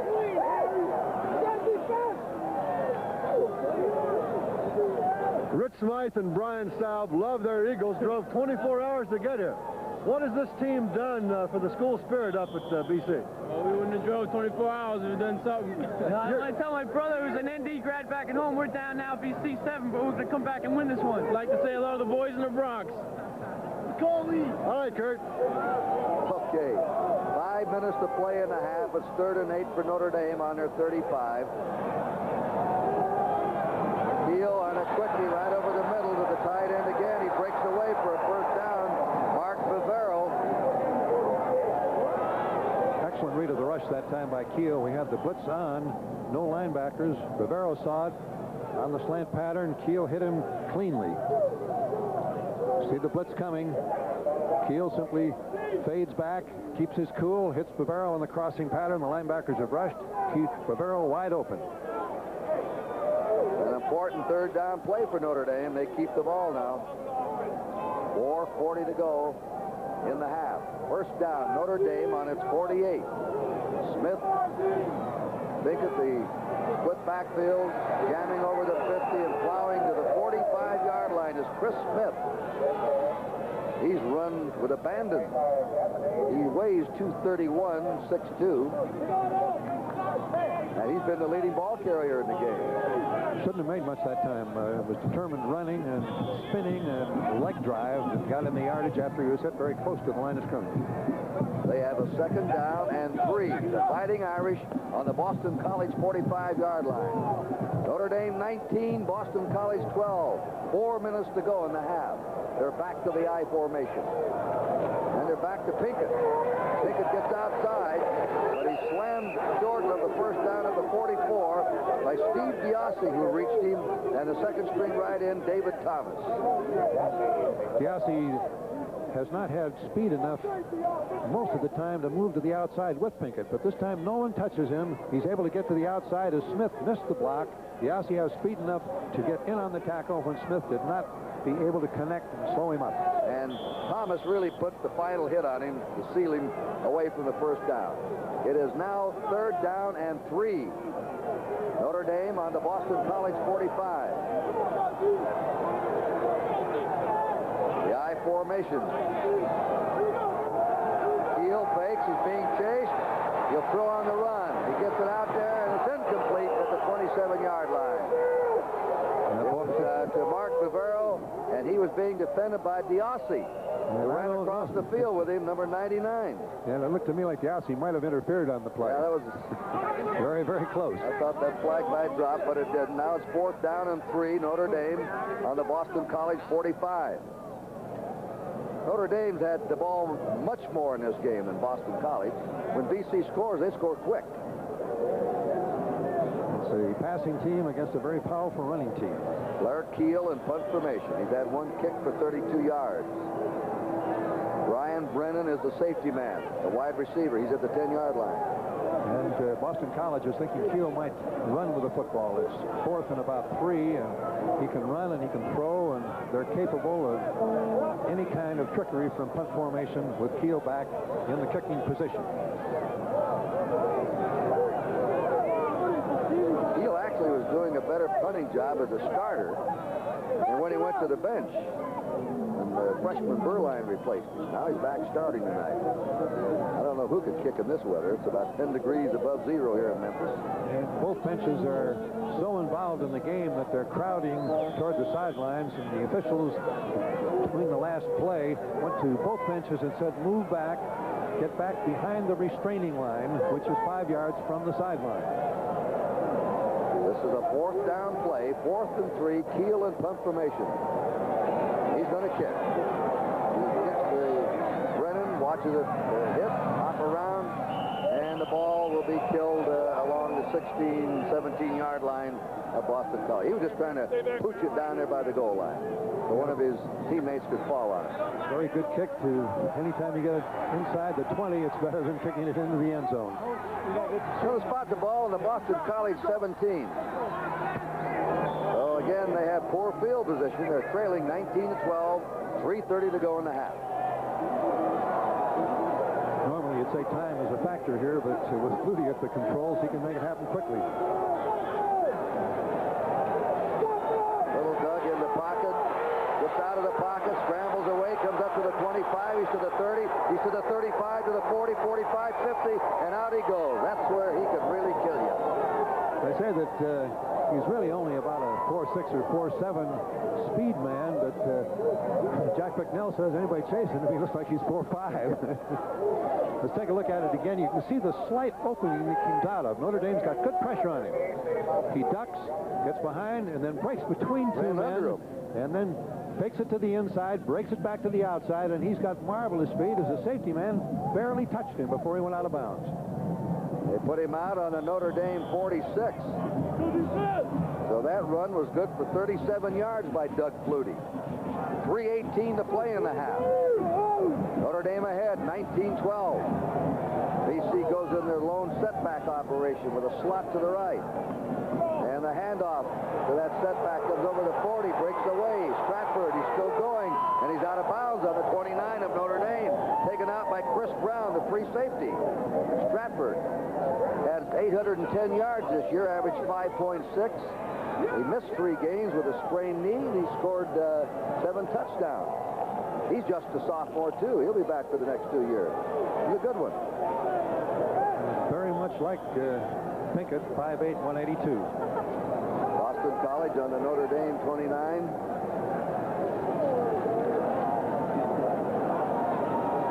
First down, Boston College. Stratford ran out of bounds. He stopped the clock at 3:11. And incomplete pass. His hand had started forward. That was Golick who rushed him. And right now to Dave Dials. Kurt, there's a guy watching in the hospital right now in South Bend, Gene Faskett, who for more than 30 years was the head trainer at Notre Dame, is ill and cannot be with the team for the first time in more than 30 years. And all the Notre Dame people here want to wish him the very best. Right, Dave. Quite a few. I see Johnny Lujack is here. Creighton Miller, former great back at Notre Dame. Frank Trapuga, Heisman Trophy winner Angelo Bertelli, Moose Krause on hand to root for the Irish. Second down, 10. Flutie, right back again. Gets it to Stratford at the 30. Stratford is hit at the 29. And we have a flag down. The flag is dropped. 2:57 to go in the half. And it was dropped in the Boston College backfield. Didn't see any movement back there. We'll get the signal from the official shortly. Kovaleski made that hit. That's holding against Boston College. Watch this hit, Bud. Stratford starts up the field, and you can't make a better tackle than that. Just straight on, enough power to absolutely stop the ball carrier cold. Kovaleski making the play. How about an 18-year-old kid starting his very first game, which he did last September, right out of high school. He doesn't really look like a freshman. The score, 19-12. Notre Dame, 2:57 to play in the first half. And they put the ball back on the 37-yard line of Notre Dame. It will be second down. 10-yard penalty, offense during the pass. Defeat the down. Second down, 20. Fifth penalty. 39, they spotted where they should have back on the 39. Second down, 20. Boston College on the 39 of Notre Dame. Stratford in motion. Flutie whips it out, and it is no good. He was trying to get it to Gerard Phelan, who was open at the 20-yard line, but he couldn't reach him. One of the few badly directed passes that Flutie has thrown. The two wide receivers are breaking down the field. That's Phelan breaking into the middle, and Brennan breaking on the left side of your screen, and one of the few bad throws that Flutie has made all evening. It'll be third down, 20.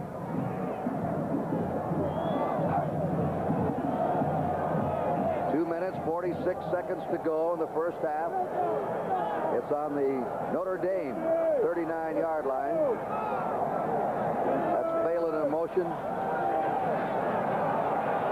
Now he's going deep. He's got him, and he just missed him in the end zone. Chris Trapuka, the son of the old Notre Dame quarterback Frank Trapuka, whose brother Kelly is now starring with the Detroit Pistons and was a Notre Dame All-American basketball player. What an athletic family the Trapukas are. He was out there, Bud. Yes, Brennan had peaked in the secondary. You can see him starting downfield. He doesn't have, or Trapuka rather, doesn't have great speed, but they don't cover him. He just let him go right down the field. He's at the flag pattern, and he has the ball thrown about 3 steps beyond his reach. Could have been open for a touchdown. The Helican punt formation boots the ball over the end zone. It's a touchback, and Notre Dame will come out with a first down on its 20-yard line. With 2.5 minutes to go in the half. And the score, Notre Dame 19, Boston College 12. He joined us late. BC took the opening kickoff, quickly went 63 yards for a score. Flutie hit Brennan 17 yards for the touchdown on the pass. Then Notre Dame came back with a grinding march of 87 yards in 16 plays. Pinkett went over a half yard out. Notre Dame blocked the punt, scored on a 14-yard pass, and then another drive by Notre Dame, and Pinkett scored his second touchdown. And a pass, that's Pinkett again, getting through those cracks inside the tackles. Steve Diossi hit him in the secondary. Very fortunate thing for Boston College. They have Diossi. He's been the key defensive player against the run all evening. On the 26-yard line of Notre Dame, it'll be second down 4. We have 2 minutes to play in the half. 19-12 Notre Dame. And the left tackle moved for Notre Dame. Tried to scramble back but couldn't get back. That drew a Boston College man. Looked like Ray Norton. They flipped the lineman, sometimes right or left. Let's see. That's a legal procedure against Notre Dame.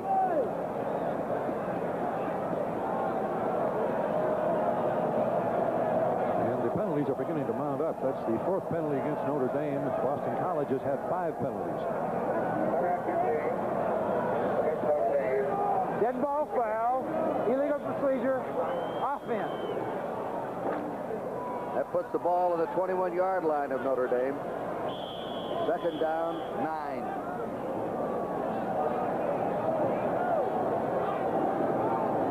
2nd and 9. Just under 2 minutes to play in the half.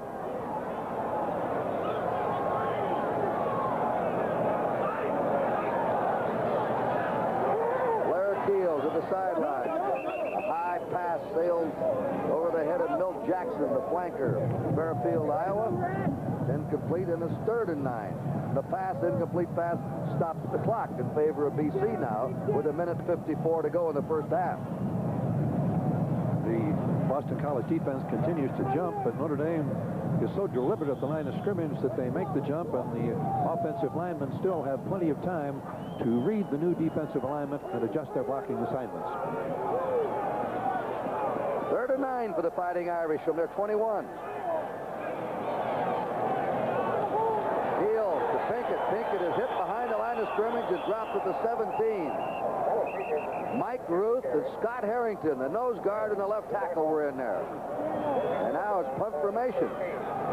BC still has a shot at the ball. And I'm sure that Bicknell would like to have a timeout. They call it. They've got it. They stop the clock with 1:34 to go. BC has now 1 timeout left in the half. We've got to get a quick timeout. Well, says, boys, if we're going to get time, let's get one quick. Well, they lost about 7 seconds, and in the dying moments, that can be very important time. So Boston College's timeout, and when we resume play, Notre Dame has the ball on their 17-yard line, 4th and long, and they're going to punt it away. Blair Keel. This crowd huddles in the 10-degree above zero temperature. And it appears this time that Boston College will try to block the punt. They have only 1 man back. That's Brennan. 10 men ready to go. Notre Dame has blocked the punt in the game, and that led to their 2nd touchdown. Notre Dame trying to call off which man each one of us will block. There they go. He gets the kick away. He's knocked down. This is a costly penalty for BC. He's knocked down. It's roughing the kicker. That's Kevin Sullivan who ran into him. Kevin Sullivan. I think on the first kick, the referee ruled that they were blocked into Keel, but if you don't get a piece of the ball and you're not blocked into him, as you can see, no one was there. Keel goes down. It is roughing the kicker.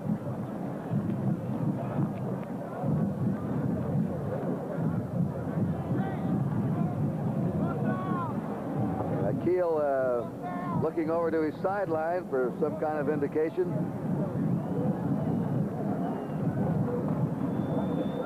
He's explaining the options of this, of running in or roughing. I don't think there's any offsetting penalty.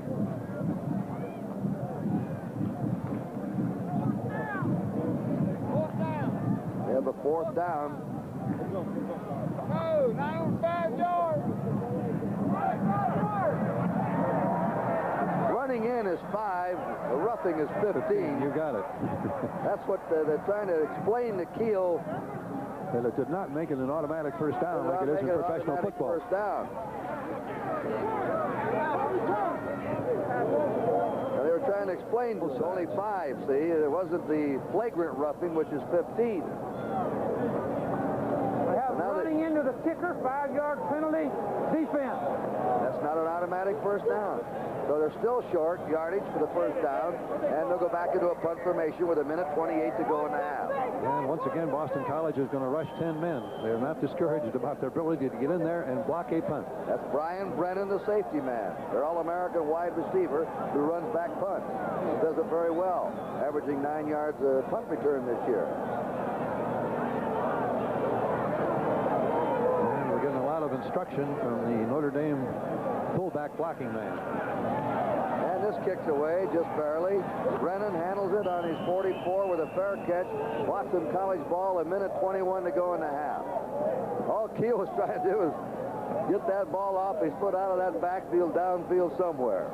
Well, he did a very good job. His timing was good. He caught the ball, didn't let it penetrate as Mihalik did into his stomach, which really caused the timing to break down, and Notre Dame blocked the Boston College punt earlier in the game. 19-12 Notre Dame, 1:21 to go in the first half, and Boston College now trying to move in for a score if they can, with a lone setback. They're in a spread formation.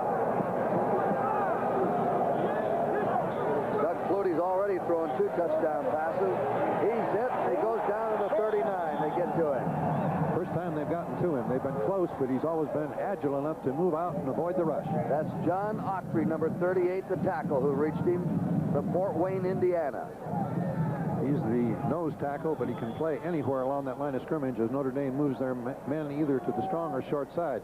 He was hit a couple of times before Autry got him down. On 2nd down, that pass incomplete to Troy Stratford, the tailback. And now Boston College is a 3rd down coming. And 15 with 49 seconds to go in the half. They've been a very spasmodic offensive team. Their first drive, they threw the ball extremely well. Then they went 4 possessions without a first down. Then made another excellent 69-yard drive and 4 plays to pick up their 2nd touchdown. One thing about Flutie, he never gets discouraged. Jerry Faust said, I've seen films of him. He'll throw 3 interceptions, then come back and kill you. He never gets down. Highly confident. Always sure that he can move his team. On 3rd down, that pass is caught at the 47. A very difficult catch made by Scott Gieselman, the tight end. Yeah, not nearly enough for the first down. Or, excuse me. 35 seconds to go. They have a 4th down and 6. 4th and 6. And Boston College is getting its punting team back in. John Mihalik is in. The punting is the main thing about the punting in this game is just to catch the ball first. In this frigid weather, be sure you don't fumble it. Greg Bell is the safety man. The punting hasn't been a thing of beauty. Oh, the ball is cold. It doesn't respond like it does in warmer weather either. We're down to 6 seconds to go, and Notre Dame has called time to stop the clock at 6 seconds in the half. They're thinking perhaps we can block the punt. If we do, the clock will get killed again because possession will have changed and we might be in field goal range. Steve Diassi is making the snap. Jack Bicknell Jr., the son, had a freak accident working indoors. He had what they call a turf toe injury in his big toe. It became swollen and it just didn't go down. And they thought that maybe he could snap the ball tonight. They started him in there once, but then he took him back out again. And Diassi, the linebacker, will do the snapping. With 6 seconds to go in the half. And they're not going to kick the football. Well, maybe Flutie will run it around 6 seconds. 5, 4, 3, 2. He's going to go deep. He throws the bomb. Look at that arm on that kid, though. He threw that ball nearly 60 yards trying to go to Brennan. It was out of the end zone. He has a very strong arm. He has the arm strength that the pro scouts look for, even though he's short. So, Cat Sports is presenting the 1983 Liberty Bowl. We'll be back with halftime activities after this message from your local station. Just told Jerry Faust he's saying a prayer for him, but Jerry said, I can use it. A man who has always been very considerate and very kind in good times and in not so good times, Jerry Faust. It seems like you guys have played almost 2 games in 1 half. You were up for a while, and then you had a little slip. Well, we did. We had a couple penalties that cost us there that we lost momentum there as far as giving them the ball back. We got to try to keep the ball away from them because they're so explosive offensively. I've been pleased with our defense so far and our offense, but it's the second half yet, and it's going to be a tough game, and it's a well-played game by both teams right now. Jerry, I don't want to put you on the spot, but we've interviewed or talked every year. You put me on the spot. I'm going to put you on there. You know that. But we've known each other many years, and when you got the job at Notre Dame, you told me this is not a great football team right now. A lot of people thought it was. But a couple of weeks ago in your office in South Bend, you said we're not very far away from being a truly good football team. Well, we think we're getting there, and we think that with a couple breaks and keep away from the injuries and have a good recruiting year this year, we think we're going to be mighty good next year. But right now, we just want to beat Boston College and let our seniors go out in style. What do you mean a good recruiting year? You know that you get every player you ever want. I wish that was true, Dave. Okay, Jerry, go be with your team. Thank you very much. All right, Kurt and Bud.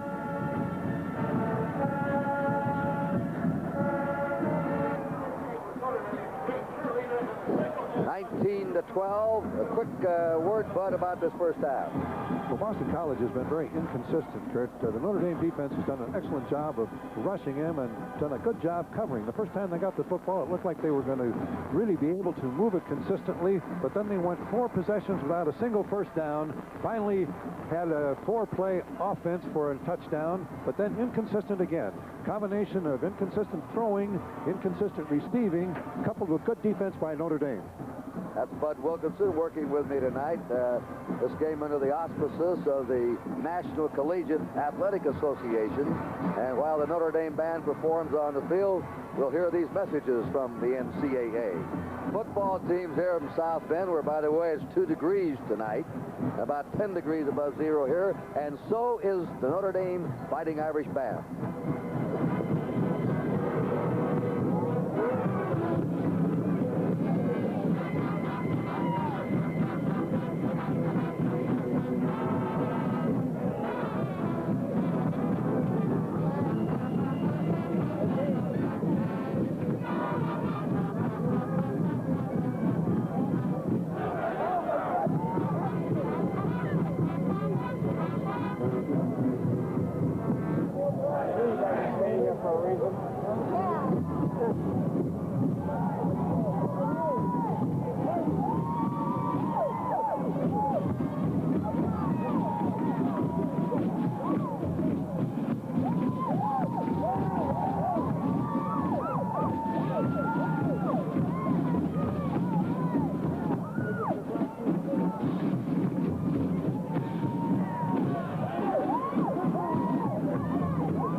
Of the Liberty Bowl in Memphis, Tennessee, and our score is 19-12 in favor of Notre Dame. And we'll be back with more activity. Liberty Bowl at the luncheons and the activities has had salutes to the Olympic Games, and right now we're going to take a preview and a salute to the Olympic Games from the United States side.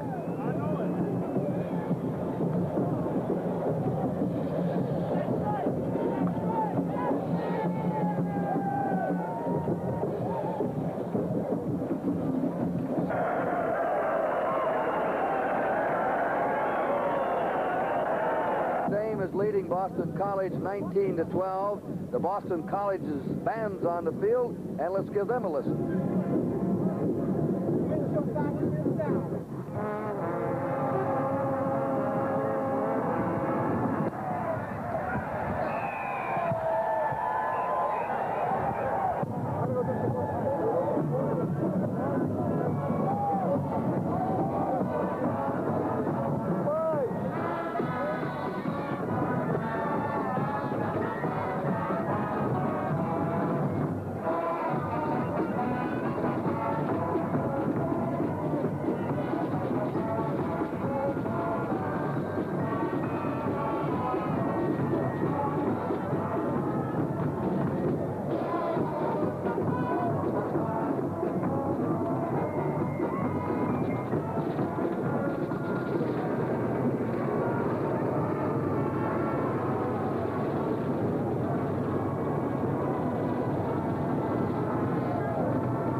halftime activities after these words from Boston College and Notre Dame.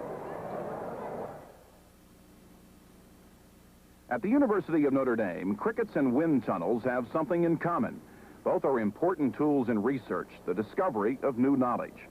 Researchers here are studying fields ranging from insect communications to aerodynamics, from radiation chemistry to germ-free animals. These areas of study may be worlds apart, but they are the vital components of the world of teaching and research, a world enriching the minds of students and enhancing lives around the globe. Commanding the heights above one of the world's most vibrant cities, Boston College, a major center of academic achievement since 1863.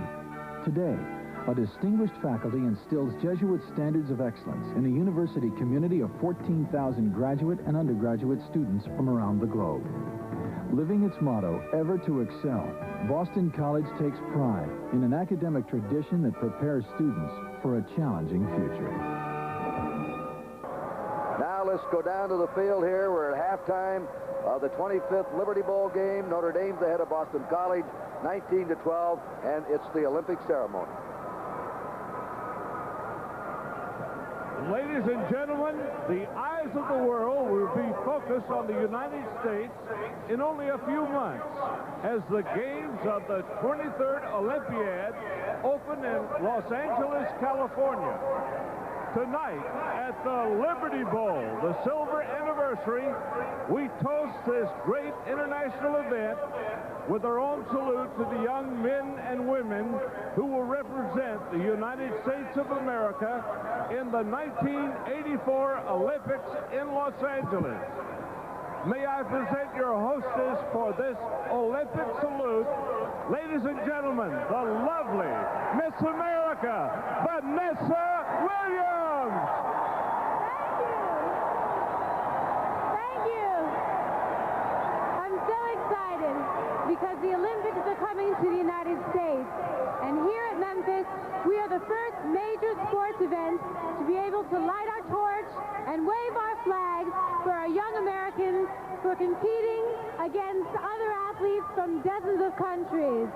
They're the best, the strongest, and the fastest, and we're proud to be a part of it.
the Olympic ceremony has been on here at halftime, 19-12 Notre Dame. We'll be back after these messages.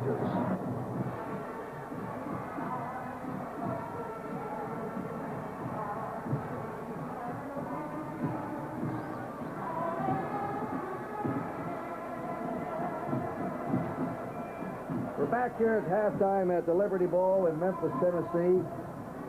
And January 27th is going to be a big fight night presented by Cat Sports with Thomas Hearns, the WBC super welterweight champ. He's going to be fighting Luigi Mincillo of Italy, who has won 42 bouts and lost 2. And Tom, I understand he is the #1 super welterweight in Europe. Yes, that's correct. What do you know about him? Well, I know that he's a very good fighter. I haven't had the pleasure of seeing him work, but I've heard a lot of great things about him. He has great ability, I heard, and he's a very good inside fighter. So my plan is just to come out and just box him. You're still living in the Detroit area? Yes, I am. I want to tell you, the smartest man down here for this Liberty Bowl game. Look at that fur coat. Sugar Ray Leonard's coming back to boxing. That means some big purses, some big money. You'll be worrying about 6 of those coats the next time I see you, maybe. Hopefully, Kurt, if we get the match going and get it over right, I will have more. What'd you think about Sugar Ray returning? I thought it was a great idea. Well, I thought it was great that he returned back to boxing, but I don't think it was a good decision for him to make. But I am glad that he did decide that he would make a comeback. So give me a chance to get back in there and get my revenge. Well, you got a real scramble now in the middleweights, the super welterweights, 5 or 6 of you fellas, really top-notch name fighters, and we should have some excitement there. Thomas Hearns, are you a football fan? Well, I'm not a big football fan. I tend to watch football every now and then when I get a chance to. Enjoying the game tonight? Oh, this is a great game. I love the game. In fact, I think Notre Dame is doing a great job tonight. Well, they are so far. We'll see what will happen in the second half. That's Thomas Hearns. He'll be fighting Luigi Mincillo January 7th, and the 27th. It'll be presented by Cat Sports. And right now, let's go to commercials, and we'll be back with the second half here at the Liberty Bowl.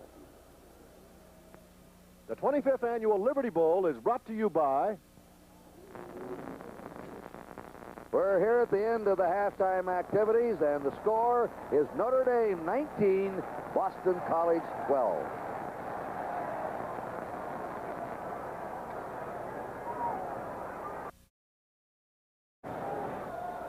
Well, the teams are back on the field, and we'll be back here with the second half after this message from the NACDA.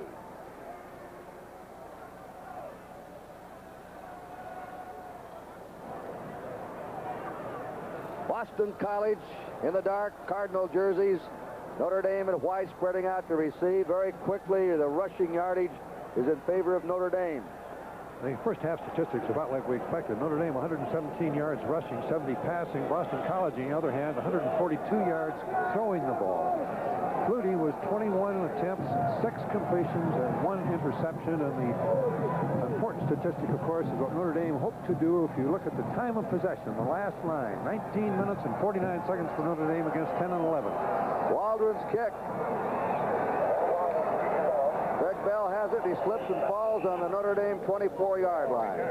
That's right. Notre Dame has had the ball twice as much as Boston College. Jack Bicknell, the BC coach, was afraid of a ball control game against his team. He said, if I were them, that's what I'd do, is keep the ball all I could. And Notre Dame's done that very effectively. They'll put the ball in play on their own 24. Remarkably, in this 10-degree, 11-degree temperature, only 1 turnover against each team. Blair Keel still at quarterback for Notre Dame, and that's been by a pass interception. Neither team has fumbled the ball on a cold, cold night. Keel, Pinkett comes through. He's over the 30. Check that. It's Chris Smith. Chris Smith has carried the ball tonight. That's his 10th carry. He's a leading ball carrier.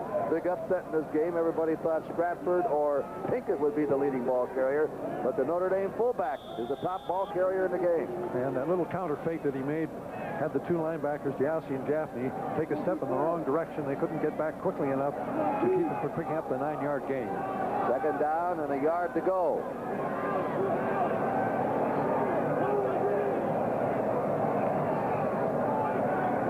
the long signal count. And he keeps the ball, throws it deep, and it is going to be caught at the 25 of Boston College. The Notre Dame man got the inside position. And that is Joe Howard. Joe Howard is only 5'9", but he had him blocked out almost like a postman in basketball. And Ratajkowski was just not able to get to it. A very slow fake, almost tackled from behind. Keel keeps his poise, rolls it to the outside. It's a long ball downfield. You can see that the receiver was able to move in front of Ratajkowski, make the catch, and it was Howard doing an excellent job of handling the pass, which was slightly underthrown, but his body position was so good he could keep Ratajkowski from interfering with his catch. That was a 43-yard pass play. Notre Dame in the lead, 19-12, has the ball now. That's Chris Smith again. He stopped on the 22-yard line. And he's hit there by Mike Root, the nose guard, and Rob Swanky, the tackle. We were told before the game that Notre Dame be running his fullback much more than any other time. Why do you suppose they went to that strategy, Bud? Because they knew that the entire Boston College defense would be keen on Pinkett. They've faked to Pinkett. They've used the counter with him. Smith carrying the ball very effectively. Second down, 8. There's a straight dive tackle play. That's Chris Smith again. Bangs to the 19-yard line of Boston College. And the hit is made by Steve Diossi, 99, Ted Gaffney, 57, and Rob Swanky, the tackle. On the BC 19, third down, 4 for the Fighting Irish. They're already in the lead, 19-12. 12:38 to go in the third quarter. Boston College has moved their linebackers up closer to the line of scrimmage to give more quick support against the quick-hitting handoff plays of Notre Dame. Howard spreads to the right, Jackson to the left. Out of the I formation. Third down, 4 for the Irish. First man, Smith, stopped at the 16. They're about a yard short of the first down. Scott Harrington, the left tackle, nailed him there. And time of decision. Do you go for the first down or do you go for the field goal? They've got a 7-point lead now. And Keel is looking over. Wants to be sure it's instruction from the bench, and it looks as though we have field goal people coming in, but I don't believe so. There are 2 people coming in, and they're going to call the play. That's Mark Brooks, the other fullback, and a tight end. Notre Dame's going for it. Gone in. They're going for it. They put 2 extra blockers in there. They have a fourth down 1 from the BC 16-yard line. Pinkett, and he may be stopped at the 15. He slipped as he started into the line. He's hit by Scott Harrington and Ted Gaffney. I don't think he quite made it, Kurt. I don't either. I think he's about 6-8 inches short. They look to the far sideline, and they say, no, they're not even going to measure. Boston College stopped them on fourth down and will take over. It'll be BC's ball on their own 15 for the first down. Here's Doug Flutie coming on. Flutie in the first half attempted 21 passes, completed 6, way below his seasonal percent of 51%. But he had 2 touchdown passes, and he was sacked once. You've got to lay a little of that on the weather. Cold hands of the receivers. Troy Stratford to the 15, shakes away to the 20, to the 25. First down at the 31. That's the best run by Troy Stratford tonight. And the safety man, Joe Johnson, had to hit him. And right now to Dave Dial. Okay, we're with Coach Jack McNell, and Jack, you didn't tell your guys a whole lot during the halftime. You just said we can win this game. Is really all you said. Well, we said we're playing, and we're playing with a lot of enthusiasm. We want to play. It's just that we got to make some plays, and we got to hope we can turn the ball over. And that was a big play right there. We don't let them to come down and score. Now we got a real good shot right now. And you also told your guys that Pinkett's elusive, and when you think you've got him tackled, make doubly sure, right? Yeah, we got to fly to the ball. Everybody's got to fly the ball. Kid's a great back. Okay, thank you so much, Jack. We have a man down, Mark Bardwell, the left guard of BC. We have a timeout. So we'll go away and be right back with the score. Notre Dame 19, Boston College 12. Bardwell went out, the left guard, replaced by Steve Trapillo, number 65 of Milton, Mass. There he is, Bardwell. They're attending him. We've had very few players injured tonight, Bud. It's about the second one, I think, it had to be taken out. And it's unusual when you're playing on such a cold night, when your muscles are not loose and relaxed. Much easier to pull a muscle and strain. Both teams are hitting very hard, playing very cleanly. And for those that have maybe just joined us, about 11 degrees above zero here in this game. Now they shift into the eye, a little something different on that shift. First down, BC. Bradford breaks it over the 35, comes out to the 40. Now he's starting to move. He was stopped cold in the first half. I think that Boston College is thinking we must run the ball to set up the passing game, and this is the second time that Stratford has made an excellent cutback and picked up just short of a first down. I thought he had made it. He made the first down on the previous play, made 9 yards on that one. Very good read and excellent ability to break back against the grain. Second down and a yard to go. He's gained 25 yards in his last 2 carries. Flutie throws it deep, and Brennan has it. Brennan is out of bounds on the 20-yard line. Brennan turned and cleverly got position that time on the defender. That was Pat Bally's, and give the credit on the throw and the great positioning by Brian Brennan. And it was almost a repeat of the play that Notre Dame had just a few moments ago. Ballage is in good position. However, Brennan is able to move his body in front of Ballage, maintaining position between Ballage and the ball and making the catch for the big gain. Boston College is now on the Notre Dame 20-yard line after that 40-yard pickup. A couple little dynamite players. Brennan's only 5'10". Flutie's 5'9", but probably the most famous passing battery in the history of Boston College. Here they go on first down. Flutie keeps it. Runs to the 20, to the 15. He's pushed out of bounds on the 14. A 6-yard pickup on the bootleg by Doug Flutie. Rick Naylor, the strong side linebacker, bumped him out. I think he wanted to throw the ball in the play, but the receivers were covered downfield. He didn't hesitate. He took what he could get, and it was a very nice 5-yard gain. All right, they're getting a sub in now. Another wide receiver comes on. And that's Scott Gesselman coming in, the tight end. Keep the defense confused. Will you pass or will you run? Makes it much easier for the offense to function. Flutie's the 3rd leading rusher this season for Boston College as the quarterback. It is 2nd down 4 for the BC Eagles on the 14 of Notre Dame. And going to the 11-yard line is Troy Stratford from Linden, New Jersey. His longest run this year has been 32. He's starting to open up here now in the 3rd quarter. We have 10-11 to go in the 3rd quarter, 19-12 Notre Dame. And Gieselman, once again, after they were in a preliminary formation to run the ball, moved to the opposite side so that he could be lined up against Naylor, who normally is a linebacker, not playing against a tight end. They have 3rd down and about a foot to go, just short of the Notre Dame 10-yard line. They get another tight end. They have Steve Strahan, a tailback, who is a short yardage power runner.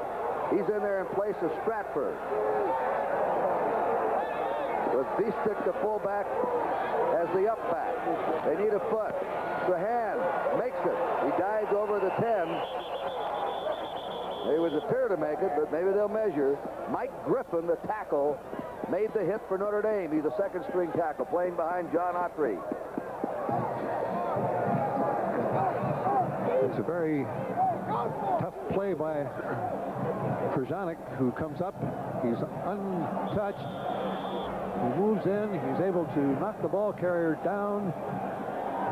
Was not able to get a very solid contact on him, but we have it 4th down now and inches to go. I thought he was over the 10. Evidently not. They're not even going to measure. 4th down and inches. Look at Notre Dame digging up front now. Strahan and Biestick. Flutie to Biestick. And he surges forward and I think on that second or third effort, as he slid along the line, he may have made it. Marvelous job of ball carrying. He really did not have good blocking. There was no opening, but he just kept sliding to the outside and was able finally, with great leg drive, to move himself forward for the first down. He get pretty good blocking inside, then he moves to the outside, slides, and he finally is able to pick up the yardage for the first down. Well, we're not sure yet. They're going to measure.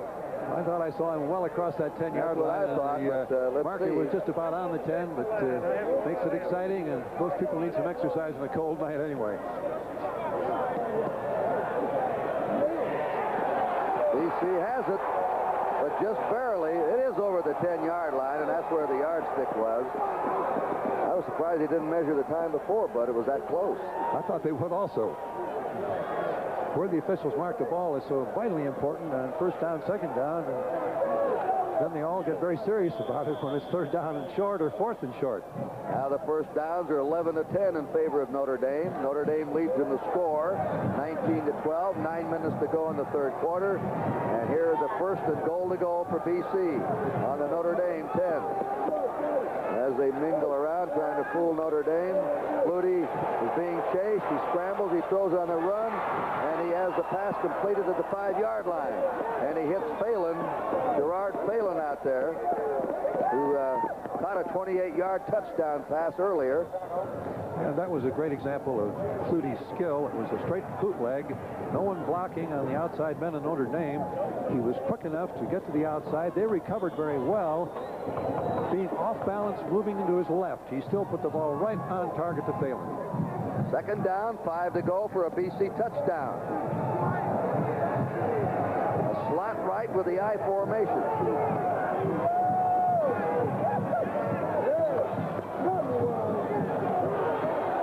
He's being hemmed in. He slams forward to the 3. Strahan stays in there and takes it down to the 3 or 4 yard line. Notre Dame really pursued that play well. Golick chased him all the way across, and the safety man, Joe Johnson, helped. Very good team pattern of defense. Don't let them turn the corner to the outside, force him back to the inside. Let your pursuit people pick him up. Having a conference down there. I don't know what this is about. We'll soon know. Personal foul, dead ball foul, each team. Personal foul, dead ball foul on each team. And that means two players were a little active after the play against each other. And the umpire is explaining it to Jack Bicknell so that he understands. And when neither team gets hurt, the coach can accept it much easier. And now we're getting both teams in the conference, and I think they're saying, let's cool it, gentlemen. Let's cool it. We've had a fine game thus far. Let's keep it that way.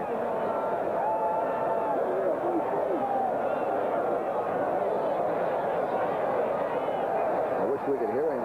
I know that's what he's saying, Kurt. Yeah. No reason to lose your cool at this point in time. The ball's on the Notre Dame 3-yard line. It is third down and 3 to go. There's the signal being sent in by Coach Bicknell. The hand signals from the sideline. 3rd and 3 for a Boston College touchdown. And Joe Diaquinto, reserve receiver, comes on. Phelan. Stratford goes out.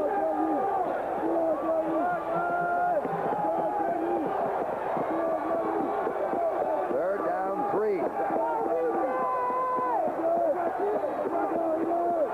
He'll throw for it. The pass is complete for the score.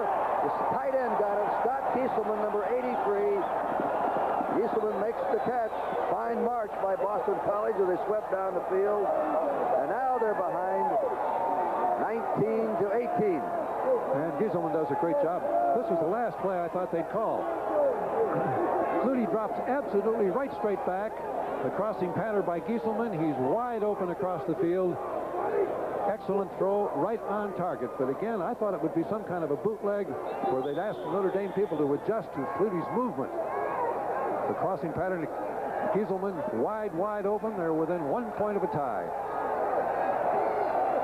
Medford, his first 4 carries, lost 9 yards. His last 6 carries are lining up for the 2 points. They're trailing 19-18. They're going for the lead. Now he looks, he throws, he's got him, and it's tipped away. They had him out in the open. It was a great save. It was intended for Gieselman, and Janik was out there to knock the ball away. And Notre Dame has stopped them again on a conversion. So we'll be back with a score right here in the 3rd quarter. Notre Dame 19, Boston College 18. 5-yard drive by Boston College.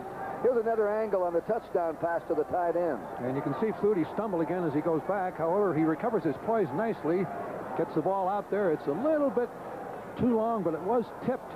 And Flutie is so concerned. I thought I had it, and I hope I can get it there and get their ball, and oh, well, it just didn't quite make it. You know, twice on those 2 pointers, he slipped coming away from the center. I don't know whether it bothered him or not. Jefferson, the freshman, has it on the kickoff return.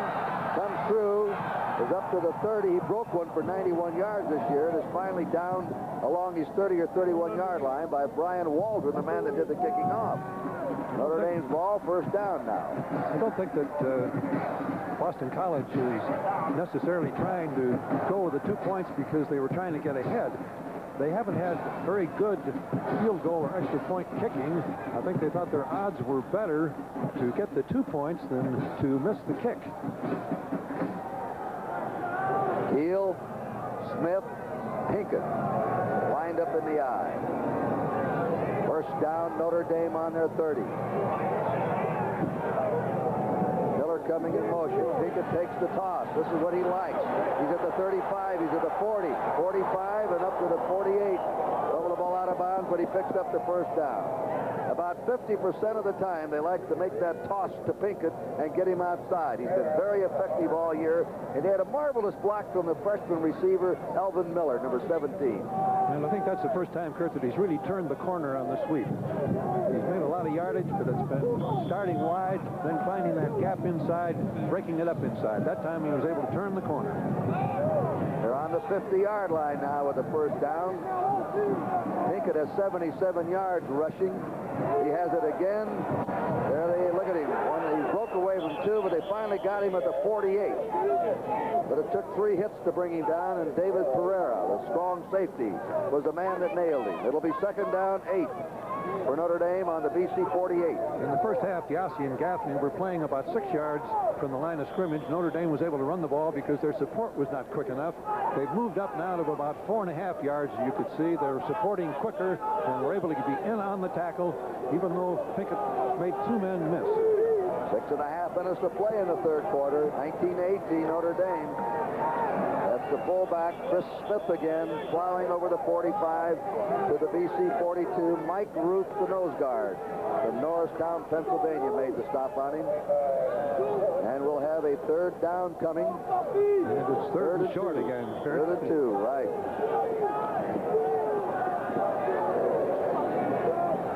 Here come the troops that can block better, at least theoretically can block better. The play is given to Keel, who has played a very fine game at quarterback for Notre Dame. This has been as advertised. Notre Dame better on the run and Boston College better on the pass. 3rd and 2. Keel keeps the ball, throws a short one out for the first down to Mark Bavaro, the tight end. A fake inside to hold him to the tailback Pinkett, and Bavaro slipped out. They've been effective with that about 3 times tonight. Very difficult when you're geared to stop the run. Your linebackers are supporting the tight end coming off after faking his block, moving to the outside. He's a very, very hard man to cover. First down, Notre Dame on the Boston College 35. 19-18, Notre Dame. 5:38 to go in the 3rd period. In the eye.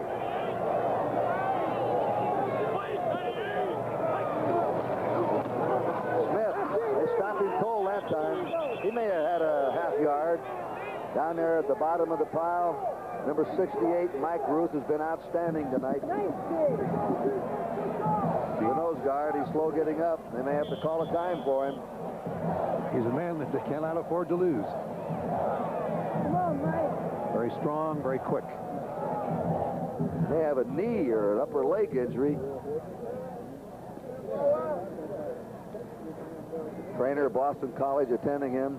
So while they work on the outstanding sophomore nose guard at Boston College, Mike Ruth, we're going to be back here, and the score is Notre Dame 19 and Boston College 18.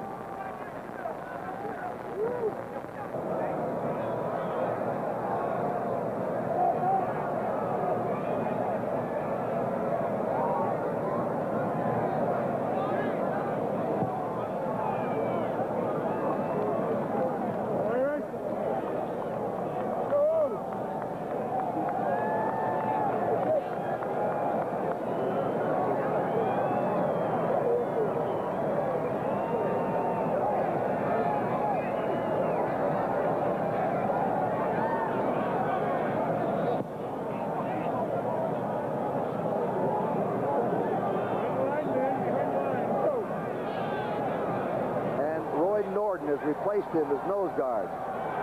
Blair Keel keeps the ball after the fake, throws a pass out to Alvin Miller, the freshman. He's hit immediately at the 31 of BC by Todd Russell, the right cornerback.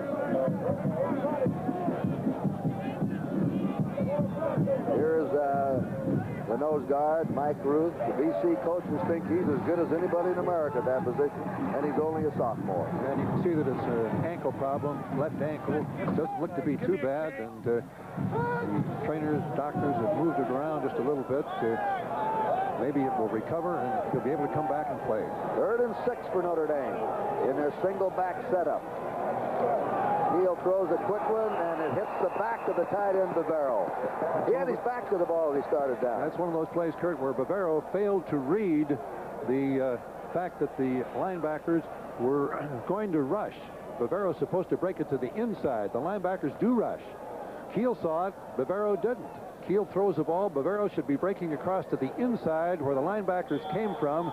The ball hit him in the back. That was Diassi, 99. He's been all over the field tonight. Punt formation. Blair Keel. Wait a minute. And now a timeout's been called by Boston College. I think they're fearful again of Keel's ability to... 8, 9, 10. They had 12 men on the field, I think. I think it was that. So we're going to be back again, and our score with 4:35 to go in the quarter, 19-18 Notre Dame. It is 4th down and 6 for Notre Dame. Blair Keel's in punt formation. They're on the Boston College 31. If you're wondering why they don't go for a field goal, they're, I think, leery of Mike Johnson's low trajectory kicks. They don't want to get one blocked and have BC recover the ball up around midfield and be in better field position. They also have some running plays and a pass run option with Keel rolling out, so there's no guarantee he will punt.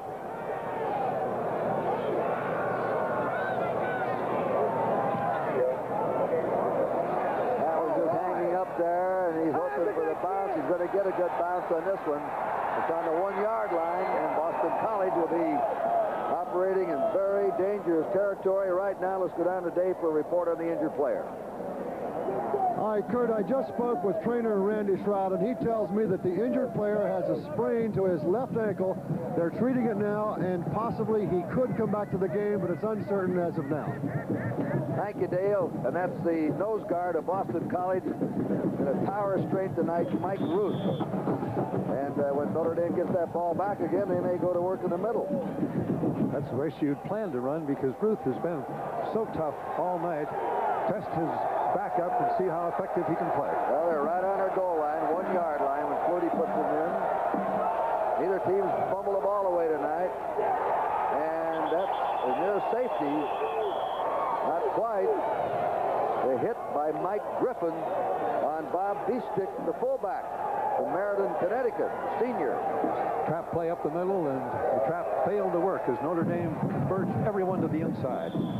Both these teams have a good nucleus coming back next year. BC has most of their players coming back. The quarterback, Flutie, the junior, Stratford, the tailback, the sophomore. Brennan will be gone. Notre Dame has a lot of freshmen and sophomores in their squad. 2nd down, 10. BC on their 1-yard line.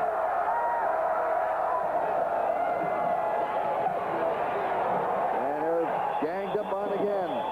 Roy Stratford, maybe picked up a half yard or a yard. And they're going to have a 3rd and 9. John Ockley burrowed underneath that pile. Watch the excellent charge of the Notre Dame defensive line from the right side of the screen. They're low. They knock the Boston College line back. And when the offensive line is knocked back, there is no room for the ball carrier. Stratford lowered his shoulder, tried to make some yardage, but there was no daylight. Stratford was skipping around looking for that hole before he got to the line. He said, nothing. I'm just going to get in there and hold on to the ball. It is 3rd down, 9.5 to go for BC on their 1 yard line. 3rd and 10.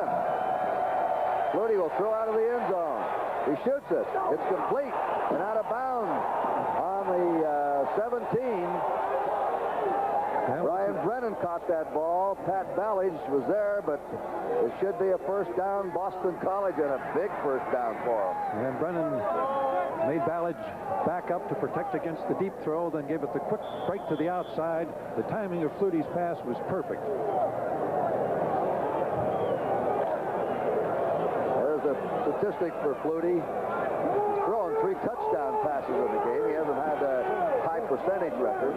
And 1st down, Stratford, they bulldog him out on the 18-yard line. That's Rick Naylor, the strong side linebacker. And Naylor really did look strong. Able to just dominate the ball carrier with his tackle. 2nd and 9. BC hasn't had a lot of luck on 1st down plays tonight. Their passes have been dropped. Their running plays, with the exception of the drive right at the start of the 2nd half, have not been able to break for significant yardage. It was 19-12 at halftime, Notre Dame. Boston College has scored a touchdown in this quarter, failed to convert. They failed to convert any extra points tonight. 2nd down, 9 from their 18. Now Flutie throws the safety valve pass out to Stratford, who gets it to the 26. And he's brought down by John Ockley, the tackle. The play is good for 8. And a beautiful read by Flutie. Everyone was covered downfield. He was able to move forward into the pocket. He knew where Stratford was when the receivers downfield were not open, and he drilled the ball to him. Doug Flutie at Natick High School was the captain of the football team, the hockey team, the baseball team. That's something to be captain. 3 sports.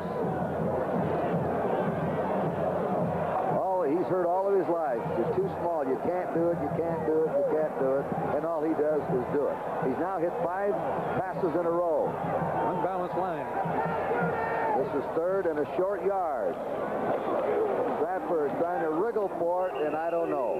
He may have it. It's going to be very close. He lowered that head and tried to snake his way across that 1st down pole. Golik, Kovaleski teamed up to stop him.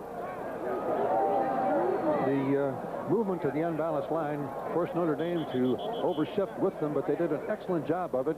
Watch Stratford here as he just kind of eases his way through, bounces, meets some opposition, keeps his feet, crawls forward, and haven't got a measurement yet about the 1st down.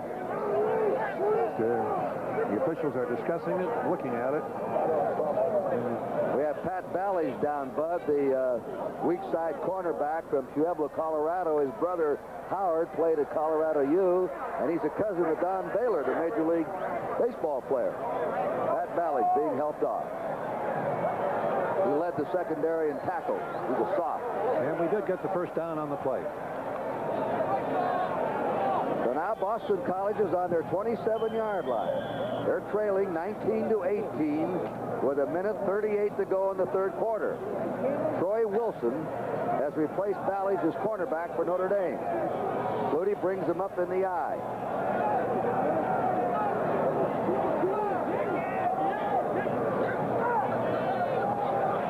Fakes. Now starts to scramble it. He's got room to run. And he throws it instead, and they gang up at the 36-yard line, and Troy Stratford. He might have taken off there and picked up 10 or 15 yards in a scramble. I thought he could have, Bud. I thought he had daylight to run with it also, Kurt.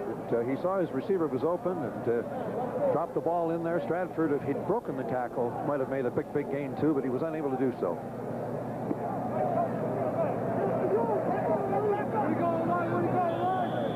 Flutie's a good good student. He's very wisely. He's been interviewed more than anybody in recent years in New England. Switched from the computer sciences to communication. And he communicates very well with his teammates. On the 36 of BC, second in the short yard. There goes Stratford. Stratford has the first down. Lowers his head, goes to the 40. Now, he was stopped cold in the first half, and boy, he's starting to pick it up in the second half. He's had an outstanding third quarter here. Very strong runner. As we mentioned earlier, not a big man. He's 5'8", only 182, but he gets his body in perfect position when he gets close to contact. He's low, his shoulders are low, his knees are high. He doesn't give the tackler much of a target. We're down to 20 seconds to go in the third quarter. There's Ballage, who was injured. Appears to be all right. First down, Boston College on their 40-yard line. 19-18, Notre Dame. A lone setback. Straight drop back. He really throws better in this than anywhere. And it's dropped. He had the receiver. And that's Gieselman, who's dropped 2 or 3 tonight. I think that time he failed to keep his eyes on the ball. I know he did. He was looking to run. He knew he was open. He could feel no pressure. Took his eye off the ball and simply drops it. Janik is dropping back to cover, but you can see Gieselman beat him to the outside and moves to the outside further. The ball is right there. Simply took his eye off the ball, failed to make the catch. Second down, 10, Boston College on its 40. This will be the last play of the third quarter. They're going to run it, and they go to the 44. Carrying the ball is Ken Bell. I think they're going to call it down, but no, I guess not.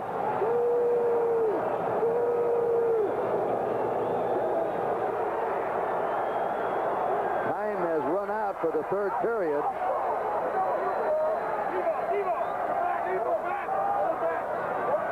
And the teams will now exchange goals, and we'll be back with a score 19-18 Notre Dame. This is presenting the 1983 Liberty Bowl. The fourth quarter will get underway after this word from your local station. Well, these cameramen have been out here about 3-4 hours before the game, and near zero temperature, working hard to bring you the pictures. Fourth quarter, Kurt Gowdy, Bud Wilkinson, and Dave Dial. It's third down and 7. Boston College on its 43. Notre Dame's ahead 19-18. Flutie, the short one, incomplete, way out of the reach of Brian Brennan. Let's go down to Dave Dial.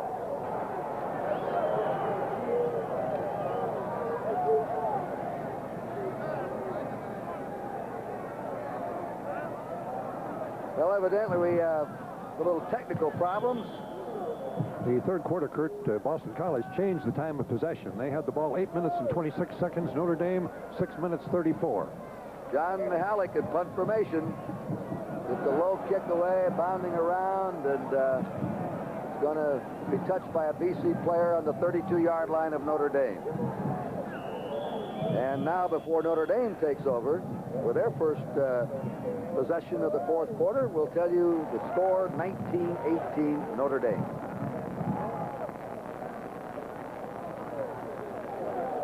Yard kick off. Notre Dame has the ball. They lead by 1 point. They've been held scoreless in the third quarter. BC went 85 yards in a drive, but failed to convert. They made a very good drive there, Kurt, from their 1 yard line to get themselves out of horrible field position. A very fine pass to Brennan on third down and 10. Mark Brooks and Pinkett are in the backfield. Pinkett has it. Pinkett breaks it, comes out to the 40, and they spill him and save a touchdown, maybe. He fumbled when he was already down to the 47. Tackled by Tony Thurman, who upset him. Pinkett says, boy, I should have gone. Let's go down to Dave Dial, who's going to talk to the BC quarterback, Doug Flutie. Kurt, you've mentioned what kind of a young man this really is, Doug Flutie. And this game is not for you and not for Boston College, is it, Doug? It's for somebody else. Yeah, I want to say hi to Casey in the hospital down at St. Jude's. Also, I'd like to say hi to Mom and Dad. Doug, you're going to pull this one out? Oh, yeah. Plenty of time, plenty of time. We're moving the ball all right. The defense just has to hold him, and we're all set. Okay.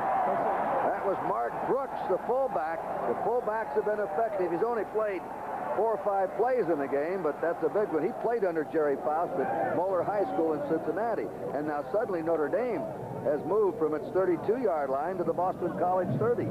2 successive first down plays that broke for further than the 10 yards needed. And Brooks is a strong athlete, 6'3", 228 pounds. Notre Dame on the BC 30-yard line. First down. Notre Dame ahead, 19-18. They were a 3-point underdog. Again, Mark Brooks. He picked up 3 yards to the 27. He's hit by Scott Harrington, the left tackle, and David Thomas, the second-string defensive right end. The quick toss to the fullback didn't quite get the corner turned at that point. Berline was expected to play some in the game, but Keel has had a very hot hand, and the Notre Dame coaching staff, Jerry Faust, felt that if he did have a hot hand, he's a senior playing his last game, let's give him the opportunity. Blair Keel. Handoff. They stop him at the 23-yard line. That's Alan Pinkett. Let's check his yardage. When he gets under 100 yards a game, it's an upset. He's had 9 100-yard games this year, an all-time Notre Dame record. He's just a sophomore. He's now at 99 yards in this game. He's going to break the 100 without any question, Kurt. He gets an awful lot of it with his own skill at reading the defense and breaking after the defenders have fought off the proper pressure of the blocks. He goes back to the area that they left. It is 3rd and 3 for the Fighting Irish on the Boston College 23. 12:50 to play now in the game. Jackson in motion. The fumble by Keel. They're going for the ball. Boston College has it at the 32-yard line at BC. David Pierre, the strong safety, fell on it. That's the first time on a cold, cold night that either team has lost the ball by a fumble. That's a remarkable performance by both teams. Certainly is. There's been 2 interceptions. We watch Keel here. The ball just simply bounces off of his hands. He moved them away just a little bit. Kelly snapped it properly, but he couldn't hold the ball. And the safety man, Pereira, was the one able to come in and make the recovery of the fumble. All right, there's Flutie talking to his coach, Bignell. We're going to be back here with a score. Notre Dame 19, Boston College 18.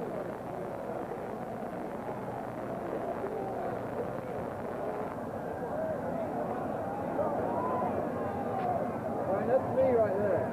You right here. Yeah.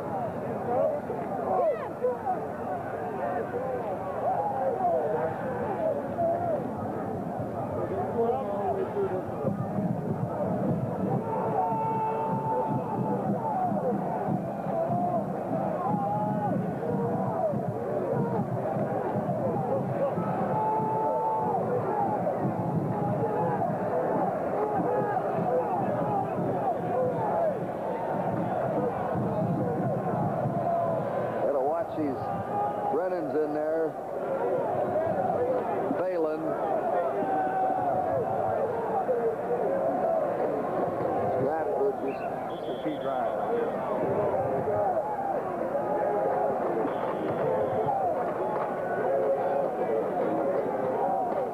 Boston College. There's Jerry Faust. Notre Dame officials are behind him. They've already announced he has a 5-year contract. He's been there 3 years, and he'll be back to complete his contract. The draw play. And they come over the 35 out to the 36-yard line. Rick Naylor hitting Jim Brown, the fullback, number 32. C-R-O-W-N-E, you'll notice.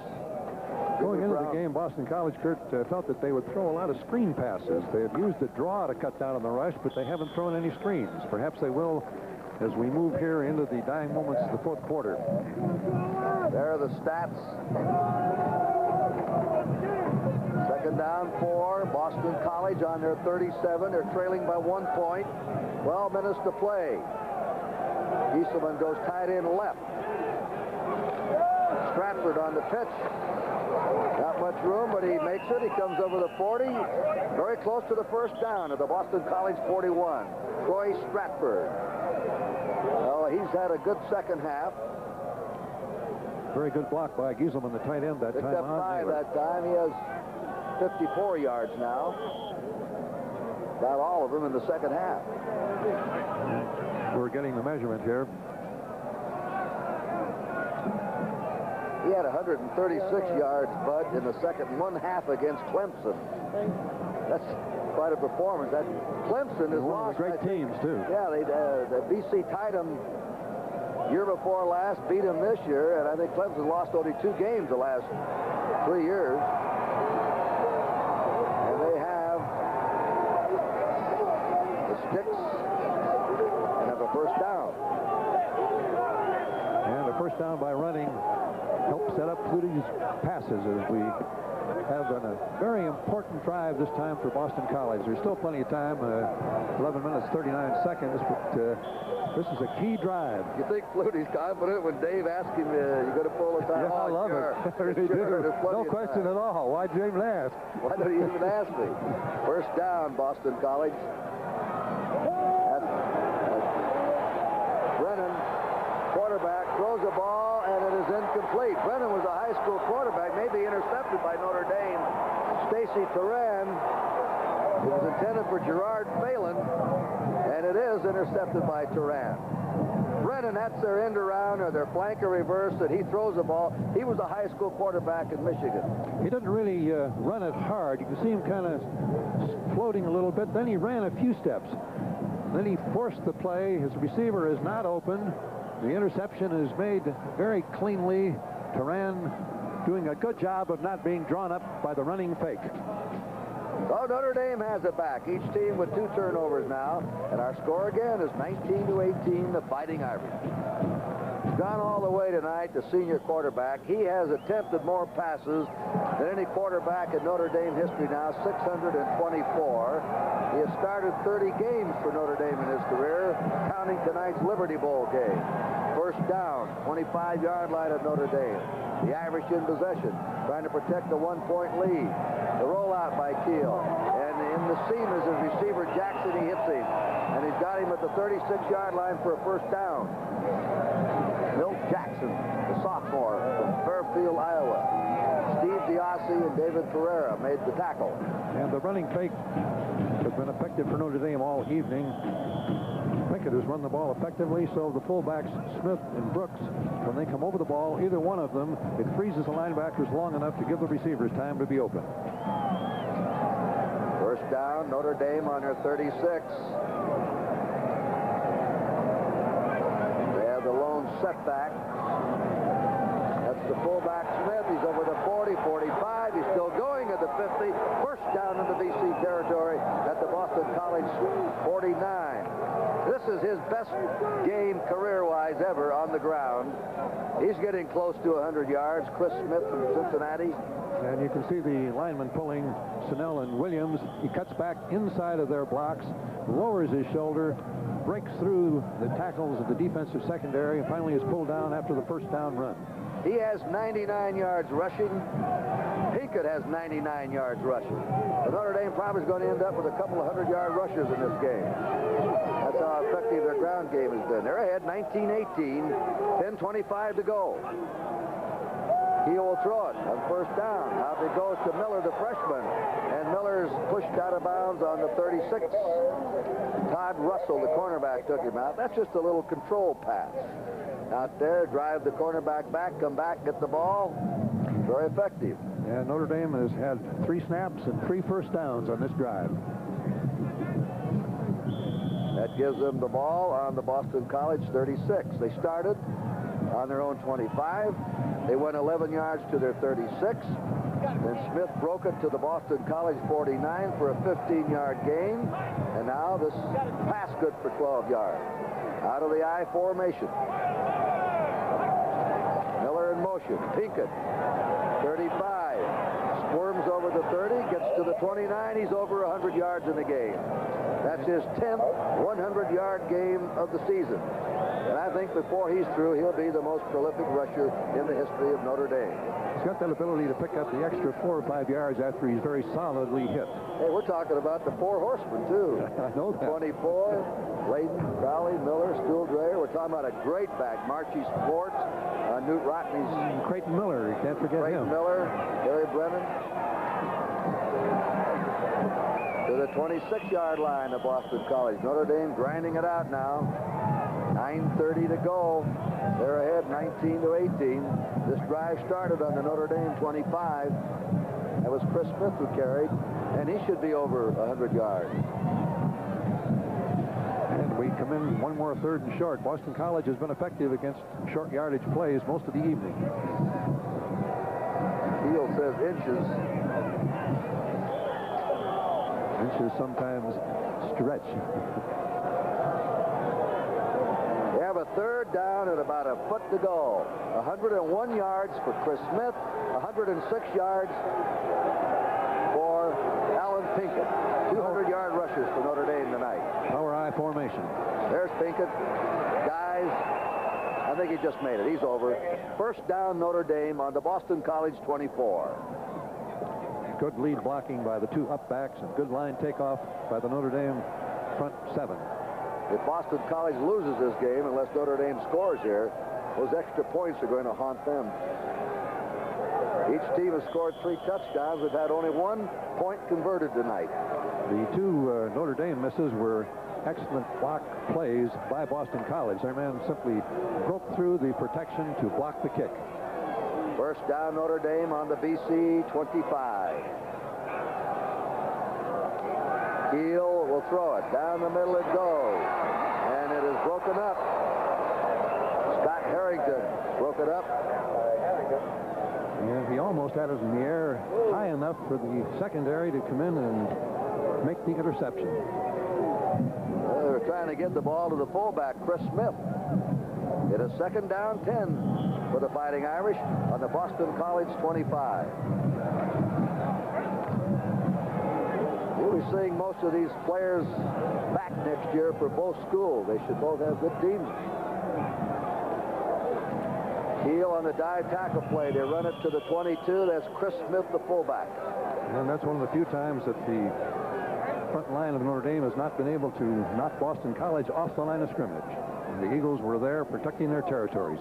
Clock moving along. We're approaching 8 minutes to go. Bicknell facing no sideline. Boy, that's frustrating when the other team keeps the ball on you and you're behind. 1 point right now, Notre Dame lead. 3rd and 7.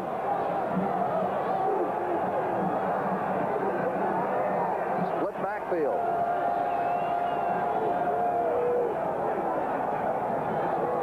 Throws a quick one.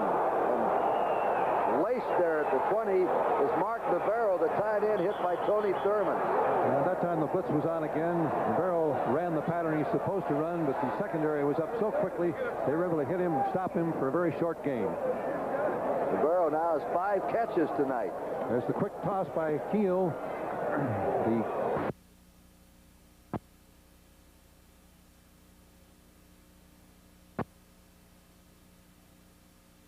That's a personal foul against Notre Dame. And if this is what it really is, this is a costly penalty. That takes the field goal, field goal, that's right. Right away from them, or the field goal opportunity. 5, 10, 15, a personal foul. Puts the ball back on the Boston College 34-yard line. Dead ball foul, personal foul, offense. They would have had a 4th and 5 on the Boston College 20 with a good field goal kicker, Johnston, to come in. And if he could have kicked a field goal, BC would have needed a touchdown to go out in front. Now Keel is going back in punt formation. Now watch this. He does a great job on this previous play. He hit it high in the air, took a good bounce for Notre Dame. Notre Dame downed it on the 1-yard line. He's going to try to do the same thing. Tony Thurman is back as the safety man. Here comes another man in the game. Only had 10 men in. 7:14 to go. A lot of time here. And that one is hooched up. It's a short high kick. Fair catch called by Thurman. Takes it on the 11-yard line. BC is deep in the hole. 7 minutes and 3 seconds to play. Notre Dame 19, Boston College 18. Our 7 minutes and 3 seconds to play. Boston College is trailing 19-18. They have the ball on their 11-yard line. And I don't think that there's any team that has anyone more confident at quarterback than Boston College. Flutie said when he was interviewed, yeah, we're going to win with just total calm confidence. We find out now if he was right or not. Notre Dame will have something to say about it. The only score of the half has been an 85-yard drive, spearheaded by Flutie, but they failed to convert, and those extra points right now, they have failed to convert at any one of their 3 touchdowns. The pass dropped at the 32 by Brian Brennan. It wasn't an easy catch, but he got his hands on it, flying down the sideline. He truly did stretch for it. Pass was just a little bit overthrown. We see Flutie come back. It's a straight drop. He's looking to his left all of the time. Delivers the ball. Brennan is open on the fly pattern. Couldn't quite control it. They've got a freshman, Troy Wilson, at cornerback. Pat Ballage is still out.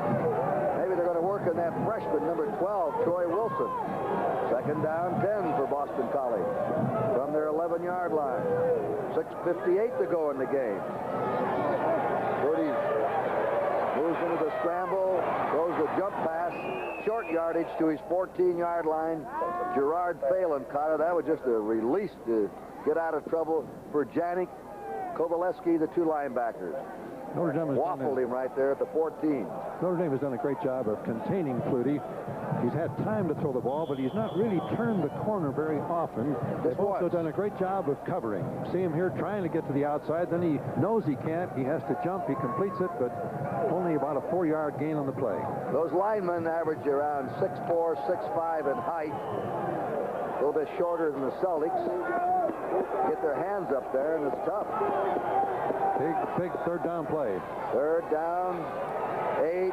Here's the scramble, the pass, no good. At the 28, Brennan there. They're working on that freshman, number 12, Troy Wilson. But they're now presented with a 4th down in a punting situation. And they say to the kid, hey, come on, Frosh, that's the way to go.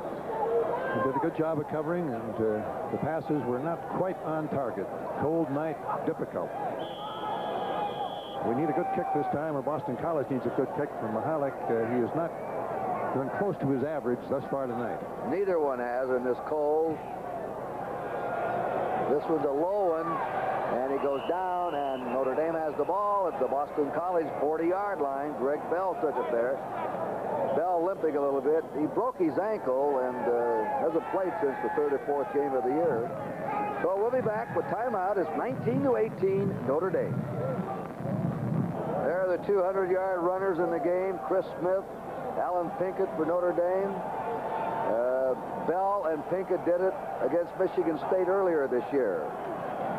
Keel to Pinkett. Pinkett sort of was sliding along, didn't have any acceleration, and goes down on the BC 39. Don't think really he had a fair chance that time. As you can see, Keel slipped as he started back. He was not able to get the ball to Pinkett as neatly and cleanly and as quickly as he would like to, which caused a breakdown in the timing of the play. One of the big strategies that Notre Dame has had tonight is running their fullback, which they haven't done much this year. They got 100 yards or more out of Chris Smith. He's been a real factor. Here's Pinkett again. 40, dives forward to the 34. And that makes it 3rd and 4. Steve Diossi upended him. Notre Dame self-destructed in his last 3 games. They lost their last 3 games, a total of 10 points. 21-16 to Pittsburgh. 34-30 to Penn State, 23-22 to Air Force. Had they pulled 2 of those out or 3, they could have wound up the season with 9-2. And with the clock at just under 5 minutes, this is the key 3rd down play for possession for Notre Dame. 3rd and 5. Pinkett, they've got him, and they stop him for a loss at the 36-yard line. And once again, the linebacker shot the gap. Was able to get penetration. And Norton. Now it's 4th down and 6. Here's how he got stopped, Bud. See the linebacker shooting. That's Diossi breaking through, slowing him up, and then he's finished off with a very solid tackle by Radachowski. Look at this. Quickly, one team goes off, the other one comes on. Punt formation with Keel. It's 4th down, 6. 4:11 to go. And Keel punts it a short, high one. Another fair catch call. And again, a fumble by Thurman. Tony Thurman. They have the ball. But again, they have it deep in their own territory, this time on their 12-yard line. Yeah, Last time they had it on their 11-yard line. Great job by Thurman to get on the fumble. Timeout. Boston College trailing by 1 point. 4 minutes, 3 seconds to play. BC 88 yards away, and we'll be back. 10 degree above zero night. Boston College ball on their 12-yard line. Doug Flutie has hit 13 out of 32 tonight. 3 touchdowns. We'll talk about the Notre Dame defense. There's Flutie slipping, leaving the center. A long pass. He's out there, and he's got him. It'll be a first down at the 48. That's Kelvin Martin, a Jacksonville, Florida freshman who can fly, working on that freshman quarterback again. And he did a good job of catching the football. Flutie almost stumbles as he goes back to set up the throw, puts it all the way downfield. Martin's wide open, as you can see. Had he not had to reach for the ball, had he could have kept in stride, he could have scored a touchdown on the play. They flipped the Turan over a senior to the right side to relieve some pressure. Now Boston College has the ball on their 48-yard line. It was a 36-yard completion. First down. Time 3:36 remaining in the game. They run the draw. Stratford to the 48 of Notre Dame, and that's it. The gain of 4. Second down, 6 for Boston College. You got to get out of the damn ball. It doesn't look like much of a play, but it cools the rush of Notre Dame against Flutie. They aren't quite as reckless if you keep running the draw and reminding them that you have that possibility. Calvin Martin's in. Ryan Brennan comes out. Senior leaves the field. Freshman goes in. Second down, 6. Boston College. Notre Dame's 48. Notre Dame ahead by a point. Flutie throws. Pass is complete. A great catch there by Gieselman, the tight end. And a little discussion about did he catch it or not, but the officials, I believe, are going to say yes, he did catch it. Time called. 2:43 to go in the game. A low grab like this, as Bud Wilkinson knows, is a very difficult catch. And particularly on a cold night. Flutie's rushed again just a little bit. He has the ball out there really wide. He got his hand up and under, and the officials could have called it either way. Kind of a scoop catch, but I'm not sure it was a trap. Boston College a first down on the Notre Dame 41. 2:30 to go. 19-18 Notre Dame. He fakes the run. Now they're after him. They've got him, and they trap him. He's trapped from behind by Mike Griffin, number 94. That's the second sack of Flutie tonight. Excellent job of a freshman from Cleveland Heights, Ohio. Defensive coverage downfield. Every man was well covered. Flutie looked downfield. He's got time. C-94 forcing the play, coming in hard. Finally, he's able to move over, and Griffin makes the tackle from behind. Flutie could not find a receiver open, had to eat the ball. It is now second down, 14 for Boston College. 45-yard line of Notre Dame. Checking signals by Flutie.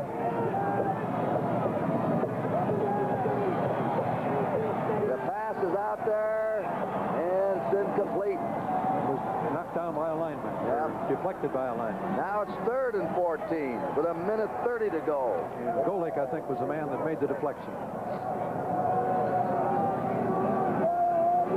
Flutie's hands are cold, as you can see. Here he's dropping back. You see Golick coming in. Gets his hands up high. And he's able to bat the ball, deflect it. No chance to get the ball downfield. Flutie winces. Everybody's asking down here, everywhere he goes, I guess, are you too short? 5'9". He said, look, you don't throw over anybody anyway. You throw between them. Yes. I slide along and I throw between the men rushing me. I can't throw over them. Nobody can. Third down. The pass is out, and it is off the arms of Brian Brennan. He had him there at the 25 when a flag is dropped at the line of scrimmage. I think we had some kind of an infraction before the ball was snapped, Kurt. I thought I kept hearing whistles. May have been delayed. Illegal procedure, Boston College. If that was blown, they'll mark off the 5 and rerun the play. And that's a pretty good break for Boston College. Yeah. To have 2 more downs, with a minute 26 to go, they're certainly going to run the ball. Dead ball foul. Try to throw it. Illegal procedure. Offense. 1 minute, 26 seconds to play. Notre Dame 19, Boston College 18. It was 19-12 at the half. Boston College scored on an 85-yard drive in the third quarter, went for 2 points, couldn't get it. Twice they've gone for 2 points after missing their opening extra point attempt with a place kick. So they have failed to convert on any of their 3 touchdowns. Notre Dame's 1 conversion right now is a difference in this game. Third down and 20. They give him protection. He comes out of the pocket. He throws on the run. He completes it. It goes to the 35-yard line to Gerard Phelan, the flanker. So they got back about 15 of it. And now it's a 4th down and timeout called by Boston College. They have 2 timeouts left. Stacy Turan made that hit on Phelan. He went down the middle. He was trying to get to the 31-yard line where he got a 1st down. And once again, a remarkable play by Flutie. Rushed out of the pocket, moving laterally, getting rid of the ball, finding his receiver, and then getting the ball to him with some accuracy. Just checking on my sheet here, I think there's 1 timeout left officially. A minute and 8 seconds to go. It is 4th down and 4 for a 1st down. What they need is a 1st down. Yeah, they're on the Notre Dame 35. And they haven't had much luck with long field goals this year. Their longest has been a 40-yarder, but that's right. They've got to get it very close before they'd have any confidence. Ian Quinto comes in, a receiver. Stratford is going out. Ian Quinto will be number 1. You've got to say Notre Dame is 1 play from victory if they could stop them here. This is 4th and 4 for Boston College. A minute and 8 seconds to go. 1 point lead for Notre Dame. Here comes the blitz. He slips, he throws, and it's incomplete. Notre Dame stops him. I don't see any flags down. Wait a minute. Wait a minute. Hold on. They're arguing they were interfered with, Joe Giaquino, but I haven't seen a flag drop. Joe Johnson was a safety man that went over there and broke it up. On the previous all-out blitz on the first drive, Flutie was able to read it, hit it for a touchdown. Watch the blitz come. Flutie has very little time here. Everybody coming. They've got 7 men rushing. He almost stumbles, recovers his balance, gets rid of the ball. But Notre Dame has their defender in perfect position, and they're able to knock the pass away. They'll be arguing on that, the Boston College fans. Troy Wilson running into the receiver, Gian Quino down there. But anyway, the referees have made their decision. And we're getting a bring the ball back. Unsportsmanlike conduct penalty, I believe, Kurt. Dead ball foul, personal foul, defense. 1st down. That's against Boston College with a minute 4 seconds to go. Jerry Faust team now, all they have to do is run it out, and he has an upset win here in the 25th annual Liberty Bowl game. Boston College has only 1 timeout, so it'll be easy for Notre Dame to freeze the ball and end the game.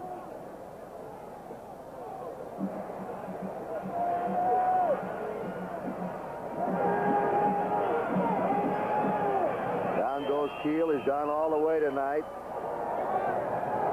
It'll be 2nd down coming. The clock moving. They said that Notre Dame should not be in a bowl game with a 6-5 record. They wanted to prove they could play in a bowl game against the top team. Right now, they're holding on to the lead. We'll be back here right after this. This is the running of the fullback tonight, Chris Smith, who had a high career game for him. Jack Bicknell. When you get your 2 running backs, they're the Notre Dame youngsters. 2 running backs are both over 100 yards. That's a balance that you're seeking in your offensive backfield. And Keel has thrown well, Kurt, during those periods where he had to mix it up to set up his runs. Chris Smith has run for 104 yards, Pinkett for 106 yards. Smith made a big difference. They couldn't key on Pinkett all night. Stop Pinkett was the cry of BC, but Chris Smith was running away. They're down to 10 seconds. And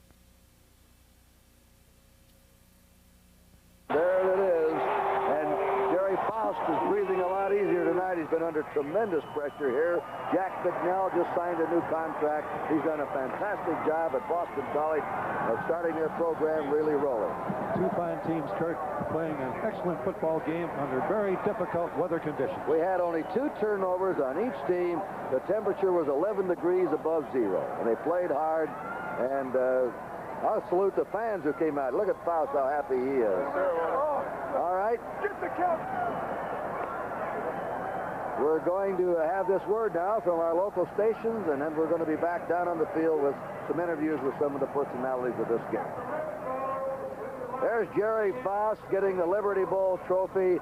A coach under fire for the record this year. In fact, he'd have to go 78-2 to equal Ara Pasegian's record, but he has hung in there. He's a very positive thinker. He says, I just am starting the job, and I think we're still going to have a great team next year. He's very happy tonight. I don't say this takes all the heat on. You'll never, if you just lose one game at Notre Dame, there's heat on you. But that's true everywhere. Tonight, yeah, that's true everywhere. You should know it. You had those great records, but he did it tonight. He upset Boston College. And your impression of the game, Bud Wilkinson? Well, the key play, in retrospect, was the block punt by Notre Dame. They got the ball on the Boston College 6-yard line and scored from there. The block punt was made possible because the kicker for Boston College, Mahalik, was not able to catch the ball. It penetrated to his stomach. He did not fumble it, but that delay was just long enough to let Notre Dame block the kick. You can't very often go back and say one play made that much difference, but in this game it was. Also, the Notre Dame defense was able to keep Flutie off balance most of the evening. There he is. Always a little gentleman, though, Doug Flutie. He has a young brother, a senior at Natick High School, who's quite a player, a runner. We'll see him somewhere next year. There goes Jerry Faust off the field. And that's a big, big moment in the life of any coach. We're going to be back. We'll try and line up an interview or two for you. And we'll be back here again. The final score, Notre Dame 19, Boston College 18. Doug, on behalf of the Colony